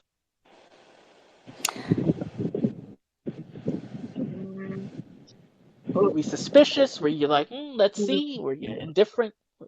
I'll let them go first. I'm a chatty Cathy. Ah oui. Steph, par exemple, quelles étaient tes impressions en rencontrant ces deux personnages, le docteur là et son fils? En général, on a toujours tendance à faire confiance au docteur. Donc, on sait que bon, elle a quand même beaucoup aidé Tifa. Hein. C'est son travail. Oui. C'est son travail. Voilà. Donc, pour moi, elle était bienveillante au début. Mais c'est vrai que bon, au fur et à mesure qu'on lit, on trouve il y a des petites choses qui vont pas, quoi. Voilà, c'est ça. Qui vont pas. Et c'est pareil pour Rakesh. Mais Rakesh, c'est encore plus fort. Parce que il dit vraiment des choses comme par-ci par-là qui font que il est très suspect, en fait. Voilà, c'est ça, exactement. So Steph is saying that at first, as far as the doctor, she's doing what a doctor does. She's caring after Tifa, so that's good. As time goes on, there's some things that, kind of seem a little off, that make you a little suspicious. But it's Yeah. even more obvious with Rakesh, right? There are things that Rakesh does and says that tee you off that something Yeah. probably is not quite right. But what were your thoughts, Ria, when we're first introduced to these two characters? At first, once at first I had to get over the full extent Yeah. of that of the physical trauma that Tifa had gone Yes. through. Yes. Um, as many of you may already know, I am a primary caregiver and Hmm. have had to take care of my mom post major surgeries. So I Hmm. could only imagine the pain that she was in at that point. So getting through like, oh crap, I have a real world comparison to link to this, Hmm. to kind of make it further hit home, as especially when you consider the predatory medical practices that a lot of I almost want to say it's not 100% exclusive to the United States, but it might well be, for especially considering we're a first world nation, so to speak, insert quotations. Mhm. And but with regards to Rakesh, like my alarm bells were going off. I'm like, never be alone in the room with this motherfucker. Make That's sure you know right. where all the exits are at all Right. times. Do not trust him. He's gonna make a pass at you. You Right. know, You're run. just waiting for it. Mayday, red alert. Um, so like I entered into the story already being suspicious. Absolutely. I'm a suspicious person by nature. I don't show it Hmm. often, but Hmm. I do not like being alone in a room with random dudes. So I agree. that thought projects, Yep. and I'm fully cognizant of this. Yep. Um, which is honestly something that I noticed with Aerith's portion jumping ahead. Mm. It was an ongoing thing that I would scream at my phone about. Hmm. But Rakesh set off all the alarms, Oh, and I'm like, yes. danger, danger, run away. Red um, flags. Hmm. yeah, and then it went back to the full scope of her debt. Yep. And then it went from Yeah. danger, danger to holy fucking shit, how is she going to manage that? Pardon my French. I I'm working know. on my swearing. And I just realized the saying I'm used. I'm sorry. Please forgive my It's turn of appropriate. phrase. It's appropriate. Absolutely. Mhm. Mhm. Yeah. Yes, definitely some red flags there. Lydia, did you have any thoughts on this opening portion here when we're just getting to know, we're introduced to the doctor I and think you her basically son? covered all my thoughts, Hmm. like being Hmm. alone in a room with Yes, somebody right? already, if you don't know them very well, from Oof. personal experience, Yep. it never goes well. Hmm. Reminder, I've been to multiple conventions, and just when you and one Yeah, person you don't know very well are alone in a absolutely. hotel room, bad things can Oof. happen. Well, oh, absolutely. 100%. And again, Tifa is so vulnerable. She is physically, weak at this point. She's only 15 years old. She's coming from Nibelheim, not experienced in the ways of the world, so to speak. So a very vulnerable position. Yeah, Absolutely. definitely very relatable as somebody who Hmm. has been an adult for not even 2 years yet, Right. and not knowing too much about the outside world, and mainly Right. getting my information from the internet. Good old internet. Yeah, yeah, exactly. Now, this is a question for Steph, another language question, Steph. So when they refer to the doctor, who of course is a woman, I noticed that they refer to her as la Mezza. Mezza means doctor, and la is the feminine form. Now, maybe this is old school, but for me, I was under the impression that so in French there are some professions, at least traditionally, at least in the past, that tended to be masculine. Even if a woman were a doctor, say, or a teacher, you might still use the masculine form. So I'm used to seeing le médecin, even if it's a woman, but I see that they use la médecin, making it feminine. Can you speak to that? Has it always been the case? Is that something recent? What are your thoughts on them saying la médecin instead of le médecin? Ah, moi, j'ai entendu les deux dans ma vie. Ah, non. Oui, Mhm, oui, moi, j'ai pas forcément fait attention, mais j'ai déjà entendu la médecin et le médecin. Donc, pour moi, ça mhm. me choquait pas d'entendre là. D'accord. Mais c'est vrai qu'on Mhm, a plus souvent tendance à dire le.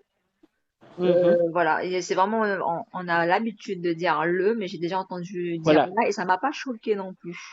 Mais de plus D'accord, en plus d'accord. maintenant, on a l'équivalent, ça veut dire qu'on peut, maintenant ils essayent Yes. de dire pour les deux, du coup pour le Ouais. féminin et le masculin. C'est ça, c'est ça. Très bien, merci. So Steph is saying that she's heard both referring to it as la médecin, right? The logic would be if this is a female doctor, you use the feminine, but more often you still do hear the le médecin, like the profession of being a doctor just stays masculine.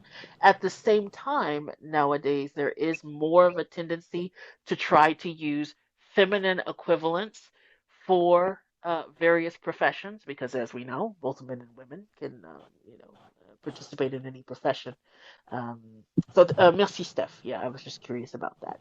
Um, now, with that in mind, and Ria, I think you're familiar with this as well as far as Spanish. Spanish has the Hmm. same concept of masculine and feminine. Yeah. Um, so I imagine that there are probably some changes or some discussions happening there as far as how that. Yes, there an active discussion with regards of removing the gendered Mm-hmm. concept within Spanish. Like, for example, right now, people have been using Latine instead Yeah. of Latina, Latino. Right. But there's still some pushback for that. Yeah. Um, so it's taking some getting used to because no alternative is perfect for everybody. But That's there is right. very much a trying to find gender inclusiveness Hmm. within a very gendered language Oh that yes. has been spoken for a while. I had to read an So Yeah. yeah, article about that that is for an my. ongoing fight Really. that Uh-huh. I am. I'm looking at that. I'm like, oh my gosh, because Woo. I'm literally in the middle listening to both sides, and Yes. it's a continuous fight. Let's just put it that way. Absolutely. Mhm. And just a last note on that, I think particularly with French, I perceive it to be really challenging because in general, um, just to make a generalization, maybe not every individual French person, but as a culture, the French language is something that is regarded very highly, and the structure of it, and it's an important thing. So the notion of changing something that is just like so integral to the language, it's not a small thing, I don't think, to make these sort of changes. So I think that makes it even more complicated. But Yeah. Regarding thing, I just am gonna say I'll jump in every once in a while, mhm, but I'm gonna sure. probably head downstairs and get Uh-huh. myself some breakfast. So if there's noise, if I do jump in, I apologize. Mhm. Mais c'est très, No problem. mais par Yes. rapport à ça, enfin, moi je veux pas parler pour tout le monde, mais c'est vrai que c'est très Oui. académique. Oui. Dans le sens où on est encore, il y a des changements hein, évidemment hein, de l'évolution de la langue, mais c'est vrai Mhm. que c'est difficile pour ceux qui font les règles, on va dire, les règles du Oui. français, Oui. de les changer comme ça, surtout avec Mhm. une langue il y a ce côté vraiment, c'est très genré en fait, voilà, c'est vraiment très genré Oui. comme langue, donc c'est Mhm. assez difficile de changer ça. Mais on Mhm. essaye. Il y a Mhm. des alternatives, on essaye aussi.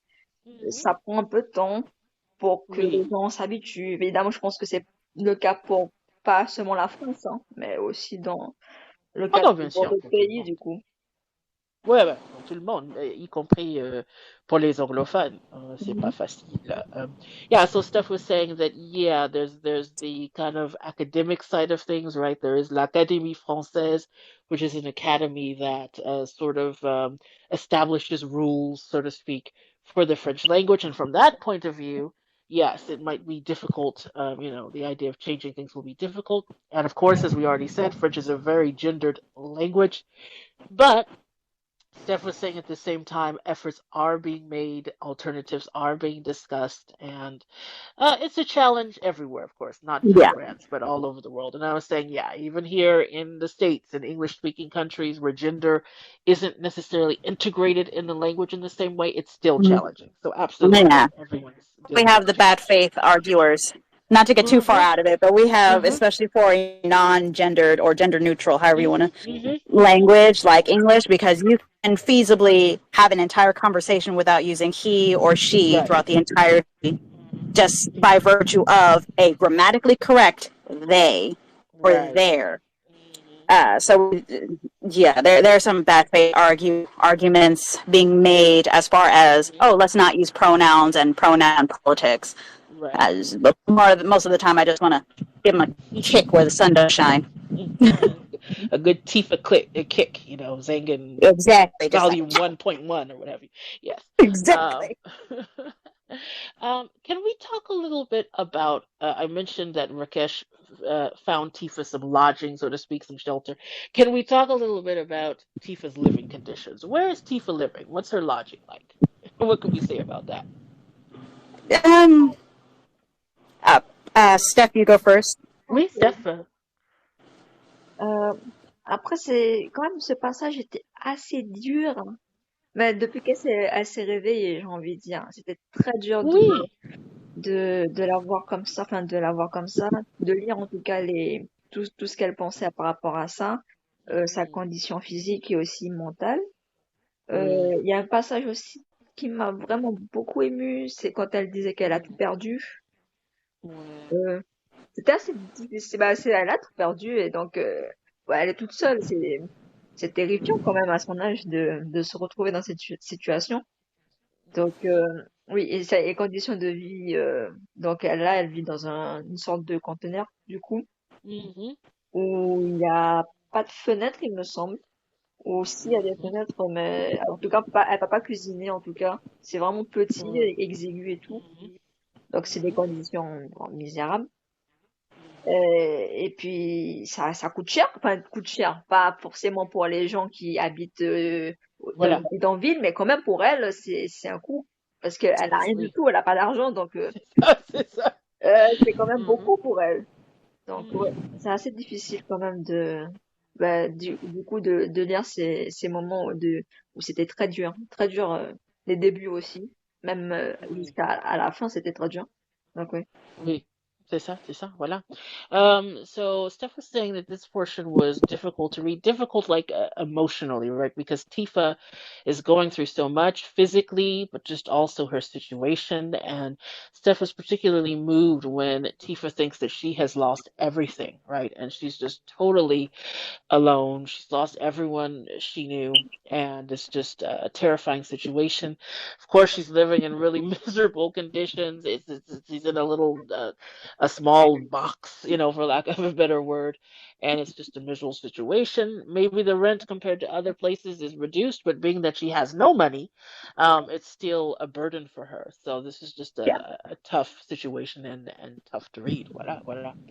Um, Ria, any thoughts about Tifa's lodging and her situation? Well, I've got a few. Hmm. Most of them involve how predatory the Mm, situation felt to me, yes, yes, because the entire situation was designed to keep her in debt. yes. Just so that she could bathe, she would have to spend money, which meant less money going towards this debt that she didn't ask Hmm. for. So, and it's almost as if Rakesh, which we learn later, this may not be so far fetched, is essentially keeping her under in like a Oh yeah. financial prison, so to speak. Hmm. Hmm. And you have comments and snippets that it's almost as if Tifa is being forced into sex work, almost like, hey, go to Walmart and get a job Yeah, there. that's. Um, Hmm. which is unfortunately, if you and you can actually, and I'm sorry that I keep using real world comparisons, but Hmm. because of how real Tifa's character is being written, like Yeah, her story is believable within a real world that's context. right. Mhm. So you can't help but compare to real world traumas where we have young people, young women especially, that are forced into a situation where they might have to do something that they don't want to do just to survive, where they might have to look into these things that they might find reprehensible. Not that anything's wrong with sex work if you choose it. Let me put that caveat out there. I am pro sex worker. But with that being said, Tifa is a child being forced into a situation she's not yet ready for. She has a medical debt that is not hers. So, like, her medical debt is like a third of what it actually is being wasted onto her shoulders. She has no support system. She has no one to look out for her. She can barely even go to the bathroom and has to pay for someone to keep a peeping Tom away so that she can have some measure of comfort. And then there is the deep, dark, terrified person, because I come from a law enforcement background and I'm addicted to Criminal Minds. Shamar Moore is gorgeous. So it's just like, how do we know Rakesh didn't drill a hole in the wall to just peep on her whenever he always seems to be around, sniffing around after her? So it's very predatory, and I couldn't help but be scared for her. Absolutely. And I understand where Marl came from of wanting to be very protective of this girl, that even though she just met her, and while Marl is, at least within the English translation, is spoken to be very protective of the other girls in the slums, trying to ensure that they are not put into a situation where they're forced into a life they don't want or they're not prepared for. So I spent the entirety of that because she has nothing. But even the clothes on her back aren't hers. So how is she going to be comfortable in her own skin? She is essentially being forced to do X, Y, or Z just to survive. And it goes back to the previous discussion where she realized belatedly that she wanted the bar. She didn't allow herself to want anything up until that point. It was just survival mode. She can't afford actively pursuing something for herself. No. But we learn belatedly she's a survivor. She's a fighter. She'll do what she has to survive.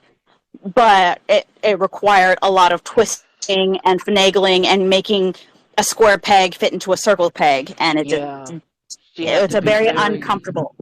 Absolutely. And we do see here that Tifa is extremely resourceful and resilient. It's very difficult for her emotionally and physically, but she still pushes through. And so, for example, when it comes to the debt, she accepts, as difficult as it is, okay, this is my situation. She does her calculations and she figures it's going to take so many years if I'm able to do things in this way.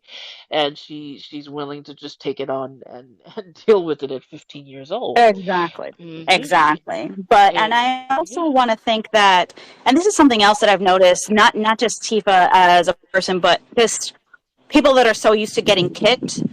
They kind of just, okay, I can accept it. I know how to live with the bruise. Let me do the thing. She doesn't even think to ask, to look at the receipt, be like, hey, why is my debt this much? Can I see the receipt as to why my medical billing is this much? Like half of medical billing, if you question it, you'll find that some of those charges will miraculously vanish.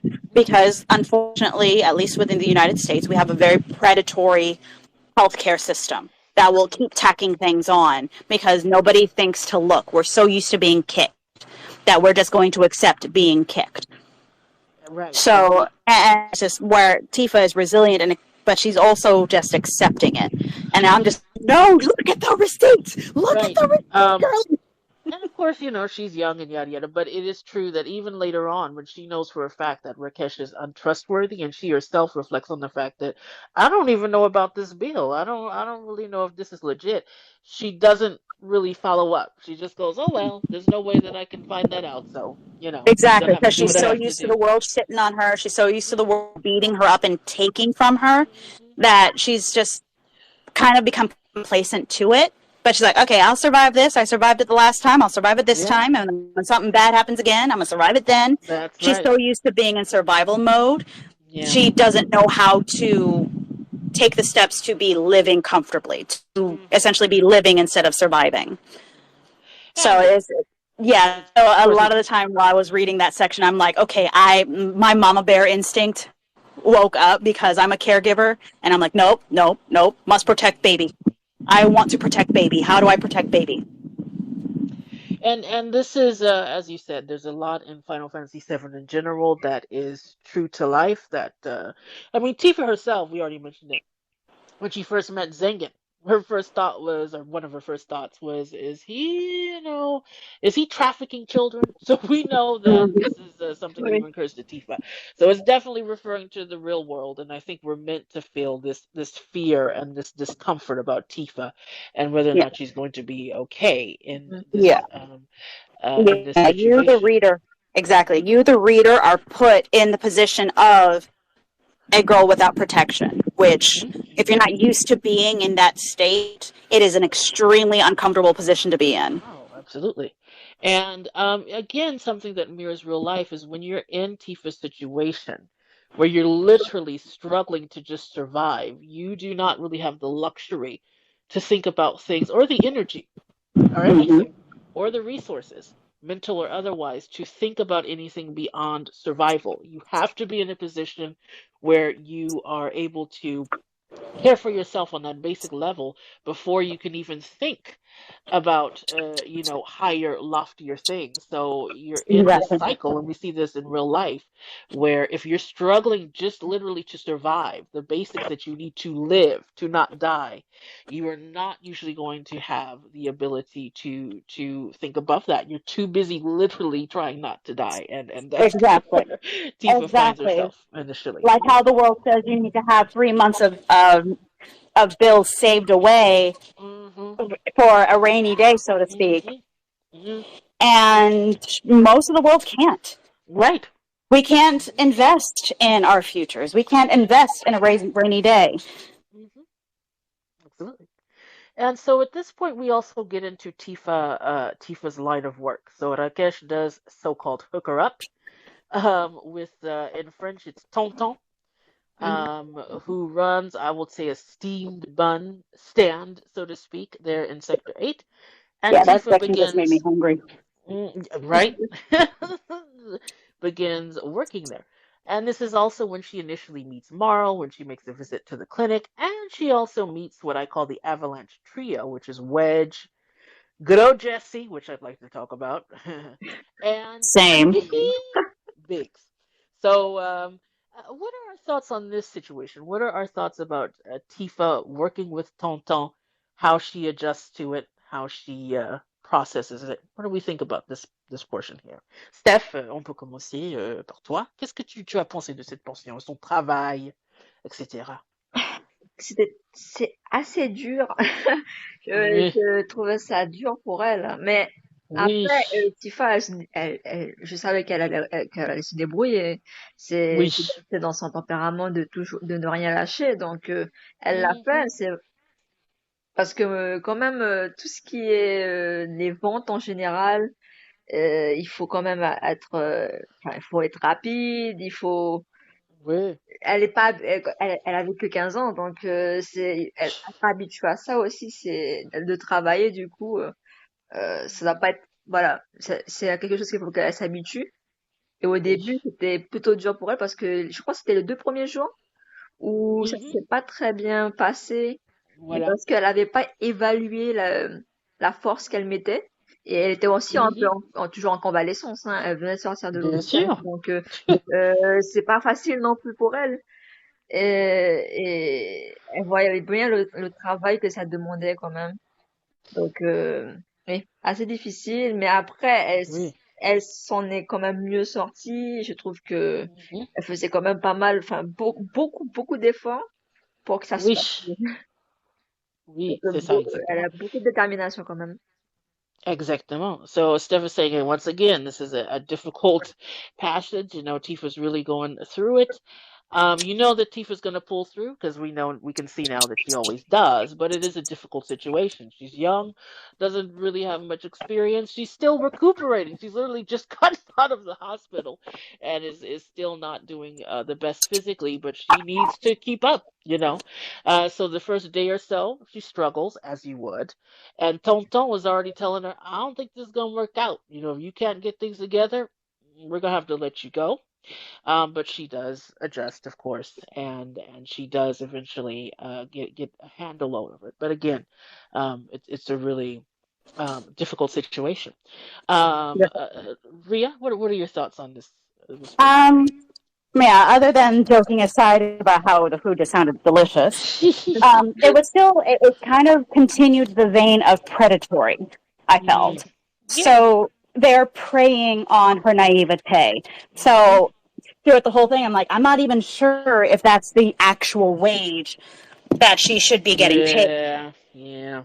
In addition to that, it's we have people or we have grown adults looking at her when she's stretching, and Yep. just like we know exactly what they're looking at. So we're Mhm. experiencing her being sexualized, Mhm. almost like how when you go to a con, you have a booth girl in a cute little cosplay, usually revealing, and it's just she's not even knowledgeable enough to consent to it. Mhm. So Mhm. it continues that vein of this entire situation is preying on her ignorance, Mhm. and it's hard to like Steph said, it's hard to read, it's hard to sit through Mhm. Mhm. because as an adult looking at it, we know better. We know she's in a situation where she's being preyed on because the desperate will take anything Mhm. because they're desperate. That's how you have predatory practices where you'll have Right. predatory loans, predatory housing situations. Yeah. Just desperate people are easy targets for people that wish to prey on that. Mhm. Mhm. So it was just very much difficult to read because she was being preyed upon. And even that comment he made that, oh, we might have to cut you loose, it's just like, it was her first day. It was her first day, and she was doing pretty well. Honestly, she was Exactly. catching on And she was quickly. already drawing a crowd because one, she's a Exactly. new face to look at, and two, she's a pretty face to look at. Right. Right. So she's already bringing people in, but it's a predatory, I'm going to make you Yeah. work for it, even though I'm enforcing an impossible standard. Right. And then they're going to be surprised when she meets that standard Mhm. with gusto, but it's still very much the expectation is, oh, she's going to fail. And that means Right. I'm going to make her more desperate, which means that I can get her to do more than what I already have her doing.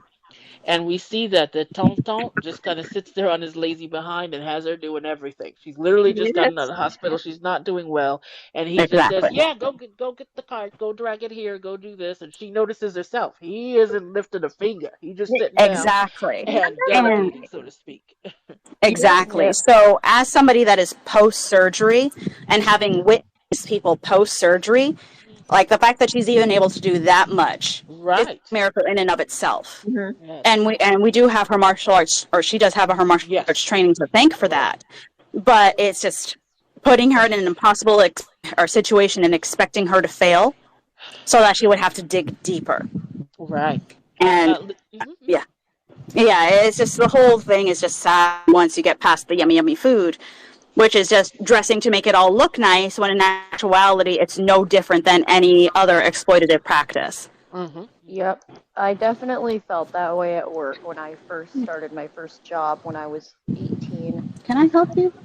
And Sorry, I've got my dog, one of my dogs on. oh, I understand. No In respect for fact, I was personal gonna say space. I work with dogs. That is my job. But yeah, So, that's pretty much my thought on the matter. Just it's uh, all predatory, and I want to yeah, protect. and I remember I would feel very disgusted at the fact that sometimes when I was doing my work, I was one of the attendants. I was, taking care of the dogs, my babies, whatever, and playing with them, whatever, cleaning up after them, whatever. And I was noticing I was basically doing all the work Yeah. for them. And I'm like, are you serious? Yeah. That's another thing that people do, especially when you have a new employee. Is You're they trying like to to make a lay good back and let us impression. do all the You work. don't want to cause a problem, and so sometimes they try to just slough off all the work, Yeah, and I, of on the course, didn't say newcomer. anything, but oh my Mm-hmm. god, I was very mad. Oh yeah, absolutely. So we have that. Now Tifa does step up to the challenge against Tifa's doing those calculations. So she figures if she can meet a quota of 1,000 buns per day, if she can work up to that, then it'll still take years for her to pay off that debt.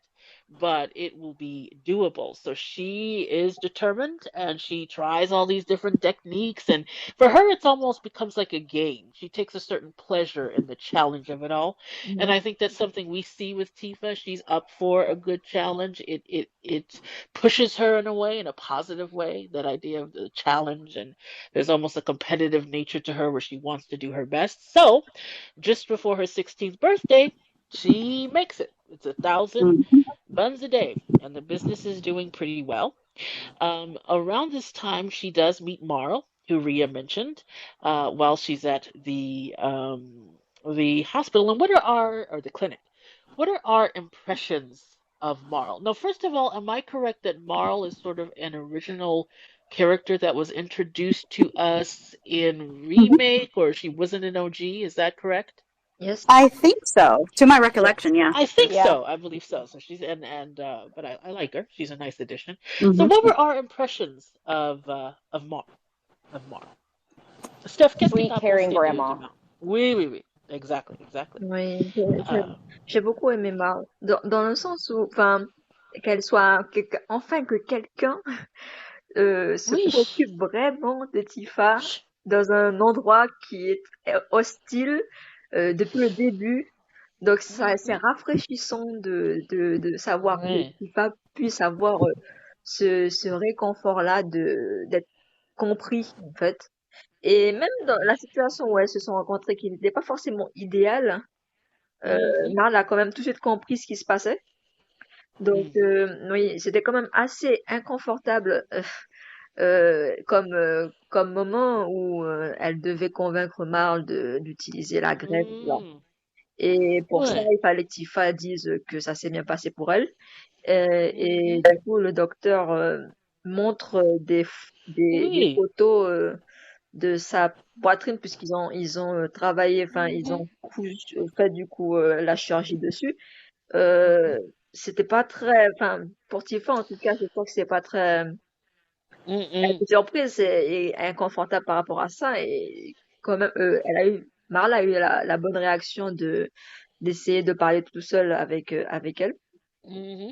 Donc, non, très bonne impression de Marle en général. Oui, c'est ça. Exactly. So Steph is saying, finally in this very tough environment where, as Ria said, very predatory, everyone's out for themselves, you finally meet a character who appears to genuinely care for Tifa and not have an ulterior motive, which is refreshing. That feeling that Tifa finally feels understood. There's still some uncomfortable stuff going on. There's a lot of issues with boundaries, right? With people overstepping boundaries. So Yeah. Marl is in the clinic because she's been attacked by a monster. The doctor's saying she needs a skin graft, and Marl is not for it. So they ask Tifa to let Marl know that she herself has had a skin graft and everything's good. But without consulting with Tifa, the doctor shows these very intimate photos of Tifa's scars and Yeah. her chest to Marl. And of course, Tifa feels very uncomfortable, and Marl understands that, right? And sort of reprimands the doctor. And Tifa feels like finally, someone who gets it, who kind of cares about her Yeah. feelings. So there's that automatic bond there. But Rhea, what did you feel about Marl? Well, I felt as if she was a welcomed figure that was sorely needed within the compilation by this point because Yes. Tifa's had a lot of positive masculine influences, Mhm. Mhm. but we don't really get to see a lot of the positive feminine influences. That's true. So it's nice to see a maternal figure kind of fill the void left behind Right. by her losses. Right. So, because again, Tifa's being preyed on, her nudes are being leaked apparently. So Yes. she's gone through something, and that's ultimately what it felt like. It's just like, what are you doing, showing off this minor's titties to Yeah. just every Tom, Dick, and Harry that comes asking? Right. I had a problem with that. Like I was cursing up a storm by that scene Yeah. because she Tifa has been robbed of her autonomy so Mhm. often Mhm. that it felt like a breath of fresh air when Marl's like, this isn't okay. What are you That's right. doing? That's right. And it's that adult force Mhm. also, that somebody that does know better, that is willing to Mhm. guide Tifa as far as, hey, you don't have to suffer this. This isn't normal. regardless of what these predators want you to think. So it's definitely sorely needed, and I feel as if Marl is a welcomed addition to the compilation and something that we sorely needed. Exactly. Yeah. Because a lot of moms keep getting axed, so it's just like, okay, let's keep one That's alive, please. Yes. Let's just keep one. Not a good track record with mamas, and Yeah. yeah. Yeah, I it's just just like, wanna what is it with say people trying to kill each other's mamas off? Like, no. I want to bring it up. So Yeah. ultimately, like when you had Marl sticking up for Tifa, I think it was also a burden lifted off of Tifa's shoulders because she's wondering, okay, is this okay? She's in survival mode, and somebody actually gives a damn. Like, Absolutely. just by somebody caring, even if they don't do anything beyond expressing care without an ulterior motive, that is a weight lifted off of your shoulders. Yeah. You don't feel so alone. So, exactly. And it was just like, okay, now we, the reader, can relax. It's like, oh, thank goodness, Right. somebody cares. Someone decent in this world somewhere, Exactly. other than Tifa herself. Lydia, were you going to say something? I was gonna say I would have brought it up earlier, but like my entire family was downstairs, and so they were all being obnoxious. But I was saying earlier about the whole situation that Tifa was in. That is probably one of my biggest fears in my life. And my parents always say, they're like, oh, don't worry, you won't be on the streets, you won't be doing that shit. And I'm like, well, what about when you're gone? I'm autistic. I can't work full shifts. I don't know if I'll be able to pay off everything that I need when I'm older. Yeah, it's a legitimate. It's concern. it's scary.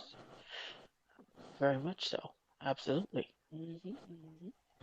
And so, as I mentioned, yeah, and so, well, I don't want to get too off track, but I do hope because your concerns are legitimate, and it's actually good, that at a relatively young age you're already thinking about these things, because a lot of people don't. Usually it's the opposite. It's the parents who are worrying and the kids just, fancy free. So my hope would be that, maybe, if it's something that can be discussed more and you and your parents honestly can come up with a plan, something concrete, because I think your concerns are legitimate. It's great to be reassuring and say, yeah, it's going to be okay. But I think it also might be good to really sit down and talk about the specifics. If it's going to be okay, this is why. This is what we have in place, right, to make sure that it's not an issue. Get a little more specific than just, oh, it's going to be okay. Yeah. That would be nice. Yeah, yeah. For sure. But so we have here, I mentioned that Tifa also meets Wedge, right, who comes to order the 22 steam buns, right? Yeah. And Our we fluffy boy. also we also see Biggs and Jesse. Now, I do have another question for you, Steph, because I noticed that Wedge, when he says thank you, instead of saying s'il vous plaît, he says something like s'il vous plaît, right? SIOU, and then you have the play. Is that a casual way of saying please? Why do you think they had him say please several times in that kind of shortened way? Oui, non, c'est une façon. Non, je pense que c'est par rapport au fait que Wedge a une certaine façon de parler qu'ils ont écrit ça comme ça. Oui, c'est un peu Oui. plus, j'allais dire comme, je sais pas quel âge il a Wedge. Il est plus, il Oui, est je plus suis jeune pas que sûre. Tifa. Oui, je crois que oui. Il est plus Oui, jeune que je crois que Tifa, oui. donc c'était pour souligner qu'il soit jeune. Du coup, il utilise des Mm. mots. En fait, il dit de façon rapide, de façon plus Ah, rapide voilà, le mot au lieu de le dire en entier. Il le dit vraiment oui, de façon directe et succincte. je vois. Très bien, merci. Yeah, so Steph was saying, Wedge is young, right? He's talking fast. He's not necessarily enunciating, the way that he could. So that's why this, again, usually if you want to say please in French, you can say s'il vous plaît. He doesn't say it like that. It's just shortened s'il vous plaît. So she's saying he's just talking fast and is young, and it's the way that he talks. I know in Japanese, I think there were some things they did as well. For example, in Remake, to indicate the same thing. He had a certain way that he referred to people that was a little different. So he has a kind of. But I have a really, really, really. This is the most important question of Final Fantasy VII. What question? What is the meat in the Ah, buns? We never get to learn. What is the meat? We never know. What kind of meat is in those bugs? I don't want to I know. do not know because Mystery meat. I have learned that there are some things in life that if I don't want to know, I should not dig, because the rule of thumb is don't ask questions you don't want the answer to. That's right. I have seen the rats. Yeah, I have let's get seen the real. rats. Let's get real. Up in those slums, exactly. Because at first it appears maybe, who knows, that Tonton, because Wedge asks, "Oh, what kind of meat is this?" And Tonton begins to answer, and then Wedge says, "No, don't tell me. I'll guess." But he never guesses, so we Mezza? never get to know. It's, yeah, I think it's something like that. I think it's some rat meat, maybe some chocobo. Let's be real, some chocobo in there. Something going Yeah. on with that meat, Some some meat. kind of mincemeat, okay? Like Uh-huh. they That ain't no use the chicken. spices to hide the flavor. So they're using the traditional use of spices. Right? But that was Hmm. one of the things, like, you know what? I don't want to know. No, no, I looked at that, I'm like, nah, I'm good not knowing. non. Ça va, ça va. Est-ce que tu as des idées, Steph? Qu'est-ce que tu penses? Quelle sorte de viande peut bien Je être sais, dans ces... je sais même pas ce qu'il peut mettre dedans, mais c'est Ouais. exactement, il n'y a pas besoin de savoir tant que ça nous empoisonne pas, tant que c'est bon, c'est tout ce qu'il faut savoir. C'est pas grave. C'est ça. Exactly. So, yeah, Steph says, don't know, don't want to know. As long as we're not getting sick, right? It's not poisoning us. If it tastes good, just take it for what it is. Yeah, Just take exactly. it. Like, there are some dishes that I eat, and I don't want to think about how that got to my plate. I I'm agree. just going to eat it. I agree. Because Sometimes some it's of the best. things are just like, you know what? Once I learned, I never touched again. I'm like, Right. good. I'm good. Exactly. Exactly. Sometimes it's best not to know. Ignorance is bliss. Um, Exactly. so now, speaking of this trio, we get into Jesse. Jesse and Tifa establish a friendship. Jesse is a shoulder for Tifa to cry on. Tifa finally can kind of open up and share a lot of the things that have happened to her. And there is Jesse, good friend that she is, lending a shoulder to I can hear the Tifa. sarcasm from here. Yeah, I'm not. I don't know that I'm buying it personally. But Jessie does help her. She helps protect Tifa physically when a Corneo thug tries to get frisky with Tifa. Jessie takes care of that, so she's doing some things. Jessie apparently teaches Tifa how to walk and hold herself because Jessie is an actress. Hmm. So my question to everyone is, let's start with Steph again. Steph, what's your impression of Jessie and her friendship with Tifa here? Hmm. Alors, je sais que c'est un peu controversé, on a déjà parlé de Oui. ça plusieurs fois, et que je sais que par rapport au remake, les gens n'apprécient pas forcément ce qu'elle fait dans Voilà. le remake par rapport à Cloud. Et en fait, moi, je le vois pas de façon peut-être négative, parce D'accord. que, moi, c'est personnellement mon avis, hein. Je voyais pas Mhm. forcément négativement, parce que je savais pas Ok. vraiment quels étaient les liens entre Jessie et Tifa. Mhm. Donc bon, ce qu'elle faisait à Cloud, bon, je me disais bon, elle était vraiment collante, hein. Bon, ça c'est sûr et certain. C'est son Mhm. tempérament. Bon, il y a des gens comme ça. Je passais outre. Mhm. Mais avec Mhm. le livre, du coup, on Mhm. a une autre facette de Jessie qu'on n'avait pas dans le Mhm. remake, Mhm. où on découvre qu'elle est beaucoup plus. Enfin, moi je trouvais qu'elle faisait des choses pour Tifa Mhm. qui aidait Tifa parce qu'elle était seule Mhm. aussi. Mais oui, dans le remake, il y a comment dire, on n'a pas vu assez ça en fait. Ce que je trouve Mhm. dommage, dans le sens Mhm. où on n'a pas beaucoup vu Tifa et Jessie Oui, être amis, enfin amis dans le sens c'est de ça. s'entraider. Dans le remake, Voilà. on n'a pas beaucoup vu ça, ce qui fait que Mhm. dans le livre, on peut peut-être être un peu perturbé, mais moi, Mhm. j'ai pas une théorie, hein. Je sais même pas si on peut appeler ça une théorie. Oui. Euh, Mhm. que peut-être il s'est passé des choses entre elles avant le remake, hein, qui font que Mhm. il y a eu plus de tension par Ah ah. rapport au fait qu'elle soit pour l'émission, hein. Je parle Mhm. du fait que Tifa soit un petit peu sur la réserve. à propos de l'émission, ce qui fait que comme Jessie n'a pas la même façon de penser que Tifa par Mhm, rapport à ça, ça a créé mhm, des sortes de tensions, on va dire. mhm, mhm, Elle se déteste pas, hein. Bien sûr, je dis pas mhm, qu'elle se déteste, mais c'est vrai qu'il y a eu des petits moments où c'était un peu tendu dans le remake en tout cas. mhm, mhm. Et donc là, on a une façon, enfin vraiment, moi je trouvais que c'était bien qu'elle ait enfin quelqu'un en dehors de Marle, parce qu'en plus Marle, elle a vu combien de temps Marle? Tu sais maintenant? Pardon, tu peux répéter, désolé? Non, Marle, je sais pas combien de temps Oui. elle a pu fréquenter Tifa, je sais plus trop. Oh, tu sais, au début, c'était juste, je sais pas, c'était quelques fois à la clinique, et puis après, il y avait des années, en fait, qui se sont passées sans qu'elle se voit.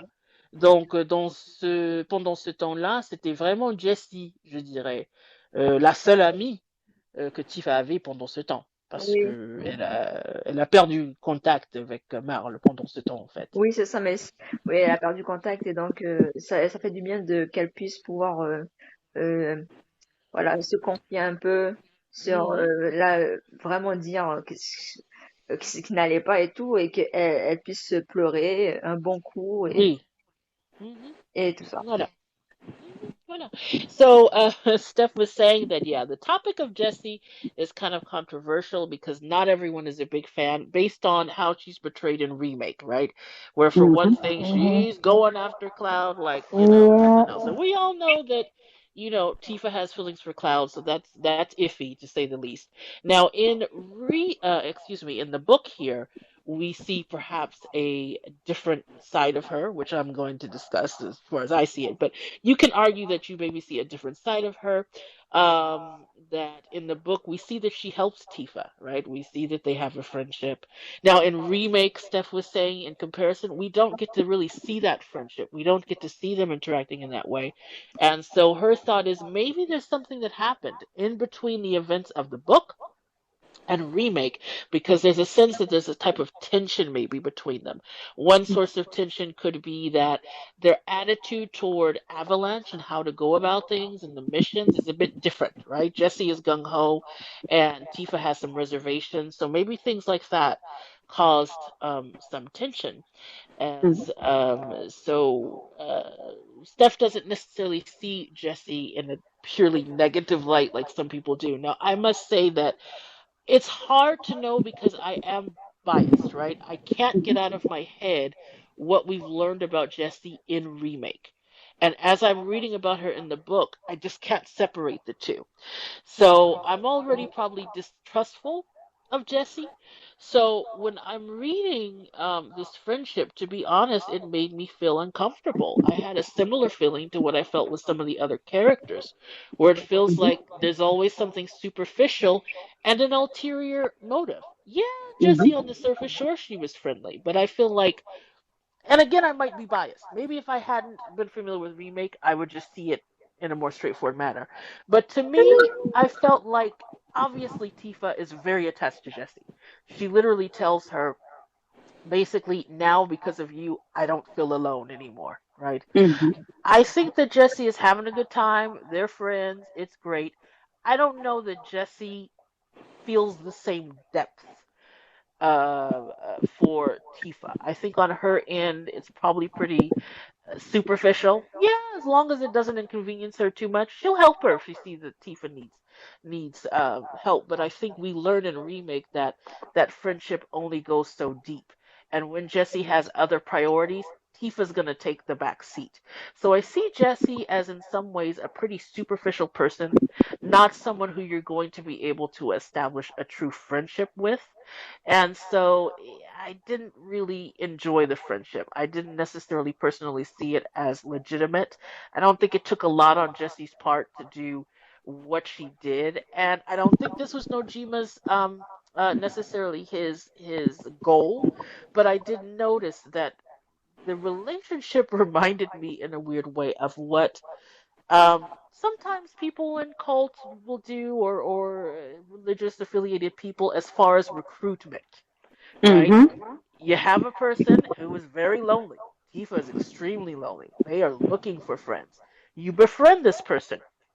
And initially you're just friends, you're hanging out, you're having fun, shoulder to cry on. You let some time pass, and then you say, "Hey, there's this meeting I'm going to. There's this church service I'm going to. You want to come with me?" In this case, it would be Ding, ding, Jesse ding. taking her to the planetology screening, you know. And Yeah. I just thought, I don't feel too comfortable with this. This feels like there might be something Predatory. predatory. That's how I saw it. I saw it as predatory. Oddly enough, reading the book made me probably like Jesse less Yes, personally. thank you. It made me really uncomfortable with Miss Jessie.